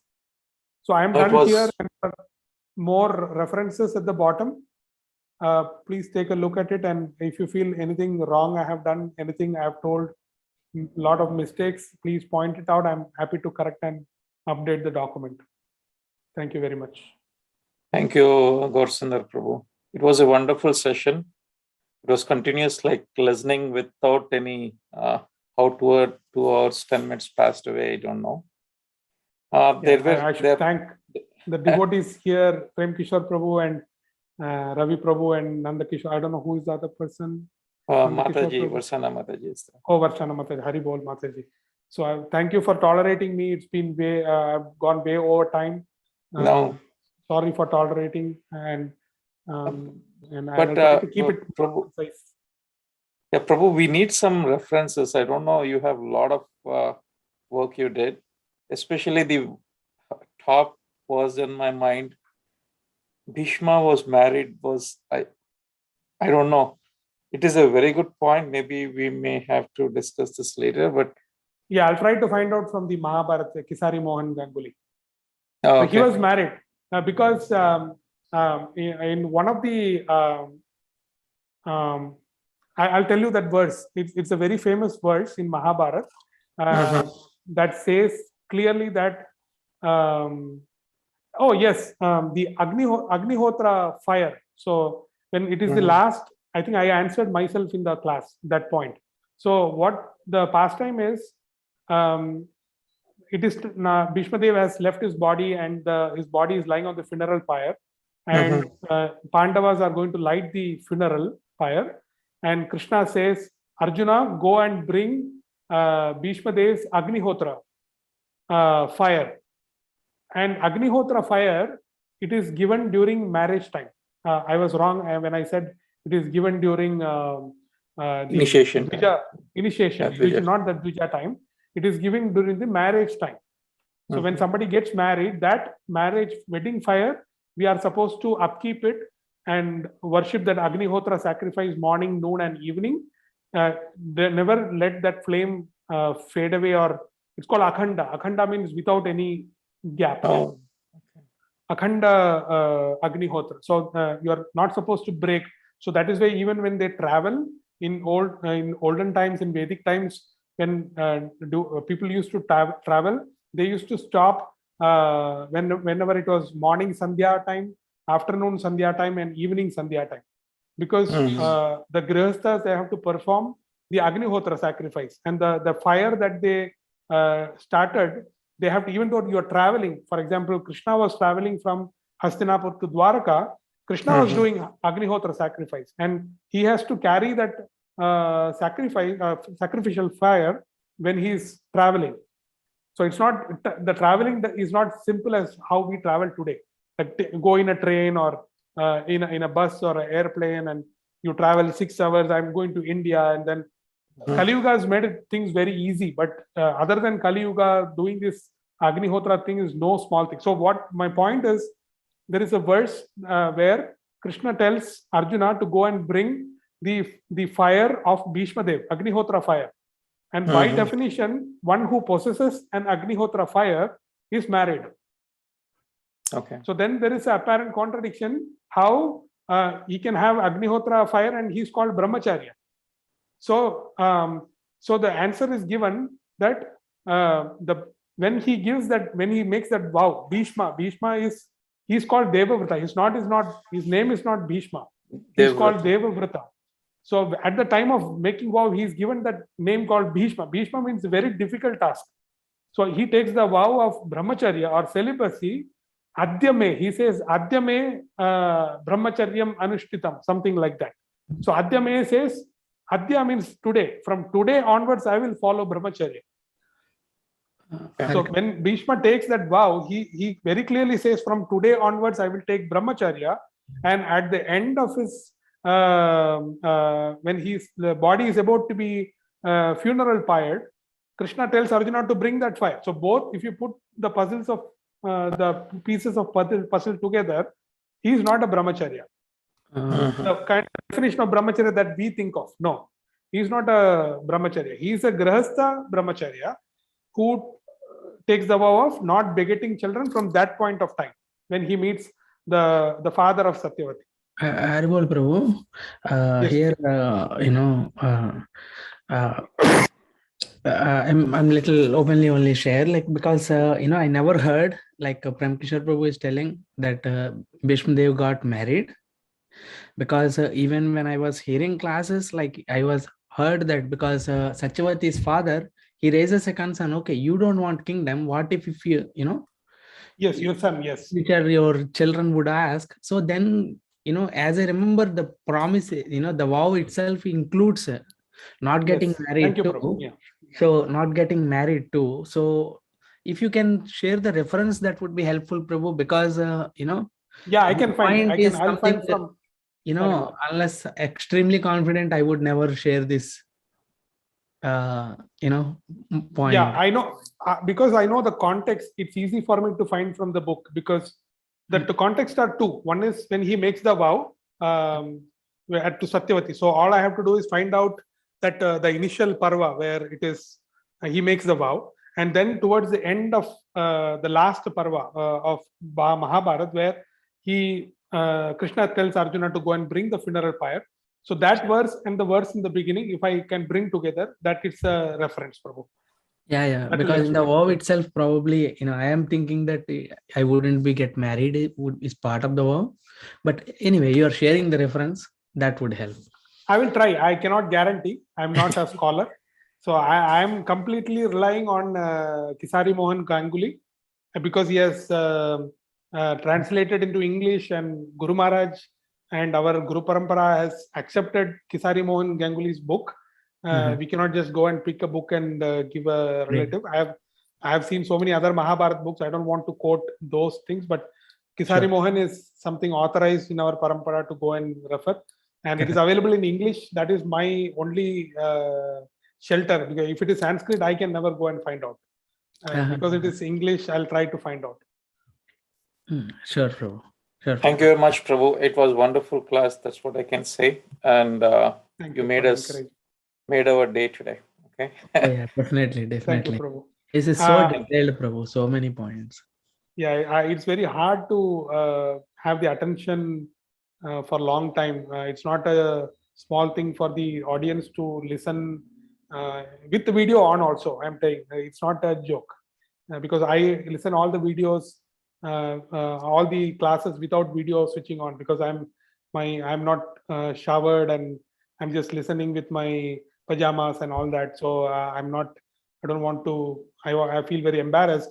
But you both have switched on your videos, and also I don't want to belittle Varshana Mataji and Prem Manjari Mataji. Prem Manjari Mataji and Nanda Gopal Prabhu, because even they are listening to it. So that itself is, I'm thankful. I don't know what blunders I would have told. So thank you for bearing with me, and I request Prem Kishore Prabhu, if you can give me one more in March, Prabhu, one Sunday. I will try to present that in 1.5 hour time, Prabhu, because this is one challenge. I clearly know that I could not put everything into 1.5 hour. I was very sure that I'm going to go beyond time, and I was telling my wife, I was telling how I'm going to present in time. It's going to be challenge. Everything is a topic by itself. Each verse is a topic, and I don't know how I can do this justice. So I tried my best, but you did a great job, Prabhu. I actually I was not sitting in one place cooking and then preparing breakfast and then stuff like that, but it was really very wonderful to hear all those things. I got a lot of answers cleared. So thank you so much. Sitting for 2 hours, 2.5 hours, it's not that easy. Yeah, thank you, Prabhu. I thank you, Mataji. I clearly understand your position as a mother to cook for your family, and you are from Chennai, right? I'm Kishore Prabhu. No, I'm from Trivandrum. My wife is from Chennai. But you are attending right now from India. Yes, I'm attending for last 2 years, 2.5 years from India. Oh my, yeah, it's already 9:30 or so, something. Yeah, it's about 10 o'clock. Yes. 10 o'clock. Yeah. Yeah, nice. Thank you. I forgot the time. My wife was supposed to knock the door because I took the bedroom. My kid is should be sleepy now. Okay, thank you, Prabhu. Prabhu. Thank you so much, Prabhu. Ravi Prabhu, tomorrow we are good, right? For 7, or you want? I need to still prepare. We'll talk. Okay, thank you. And Gaursundar Prabhu, like that study, you Swajay, you prepared the answers, Prabhu, that we can share for reference. Yeah, I can share Swadhyaya. I prepared that. I think I didn't. I mean, don't think I'm a great person or anything. I only did Swadhyaya only for first few chapters in first canto. Prem Kishore Prabhu knows that very well. We have reviewed. So you know I luckily I did for this chapter. I can share that, Prabhu, Ravi Prabhu. Sure. Yeah, we can actually, the goal is to review so that because the answers can be different as like perspectives. Yeah, different person have different understanding. So, but you know what? Actually, what I would do, those Pura Swadhyaya self-study, we can keep it at some other time, because this 1.5 hour is getting occupied with the presentations itself, right? Yeah. So as we go, probably as we learn, we may have our own perspectives for those, and we can prepare for those Swadhyaya later. But this is wonderful. The way Ravi Prabhu presented, or you presented, it is really good. So we'll see that changes later. Yes, Sure. Prabhu. Thank you, Prabhu. If you can give me a slot. Thank you so much, Prabhu. I Thank you, just want, I Mataji. have to log off now. I wanted to say every point was very nice, but I particularly appreciated the point where you said, the description of Bhishma Dev on the battlefield. You said the vultures were going and, they hadn't, it had been a long time, and you spoke about the arrows of Arjuna. Like Bhima Mataji said, this is breakfast time for us. Like my kids were waking up and all of that. So I was busy, but I was, my attention was here. But this description, even though my hands were cutting vegetables, I could picture in my mind it was very descriptive. And I also thought that it was very emotional in one sense, like, where you were talking about the application point of how each of those philosophical points can be applied in our life. Where you talk about the please accept my humble obeisances and how it should not be just on the lip service, but heart service. And I really appreciate it. And there's more to say, but I'll stop here. Thank you so much, Prabhu. Hare Krishna. Thank you. Hare Krishna. Thank you. Prem Kishore Prabhu, if you can give me a slot in March, one Sunday, Prabhu, I would like to pick because it is helping me to learn this. So tomorrow, if you have a Vaibhava, Bhakti Vaibhava exam, it's a good it is point going you to help brought, me. Prabhu. I'm thinking of this again. I'll check with all the devotees. Sunday morning Yes. is much, much better even for us. Right? I don't know. Okay. This, at least for me. We'll see if we can change that or something. We'll take everyone's opinion. Yeah. Okay, Prabhu. Okay. Sure. So this Thank you. mock session is for until Bhai Prabhu comes from India, right? He's No, there it's already. going to- He's listening to our lectures. Oh, nice. So Okay. he spoke for 4 years, Mataji. So now is the Oh. time we need to Okay. talk and see. Mm. Even Ravi Prabhu expressed that if Mm. we give the presentations, lot to learn, right? So we'll start doing this at least for another 2 months or so, which this schedule gave. So we'll not push for everyone, but it's like everyone can take their own pace. But when they have their own self-study, we'll be learning a lot. That's the goal, right? This is from the beginning we started. Yeah. Whichever topic you choose. But Right? we didn't go further, like, where Bhai Prabhu stopped, right? Kishore Prabhu, you can stop recording, right? Oh, sorry. Oh, sorry. Yeah, Bhai Prabhu, he paused, not stopped. Okay, Mm. he paused at the 17th chapter, right? Fourth canto. Yeah, fourth canto. There only it will be right Mm. now. We are not encouraging Prabhu to even restart or I was thinking of Wednesdays he can take and all. But what is stopping here is if each one of us take these topics very seriously and listen to other devotees as well, we can see where we are, right? And that will also have more focus when we listen, continue our another 2 cantos. So this is like a pause for us. It may be 2 months, it may be more also, based on devotees' availability and preparation. The whole goal is every devotee to completely immerse in what we have done till now and digest it. That's the whole goal. Okay. So reviewing and then highlighting the main points. Yeah. And Okay. Kishore Prabhu, Paramatma Prabhu's, like Swajaya answers also, can you share? Because those 2 things I want to keep as reference and then the book. Yeah, will- I can share with you. Yeah. Thank you. Hare Krishna. Hare Krishna. Prabhu, don't stop right now. I just need to send myself the one link Prabhu sent to me. I'm just forwarding it to my Gmail. Oh, okay.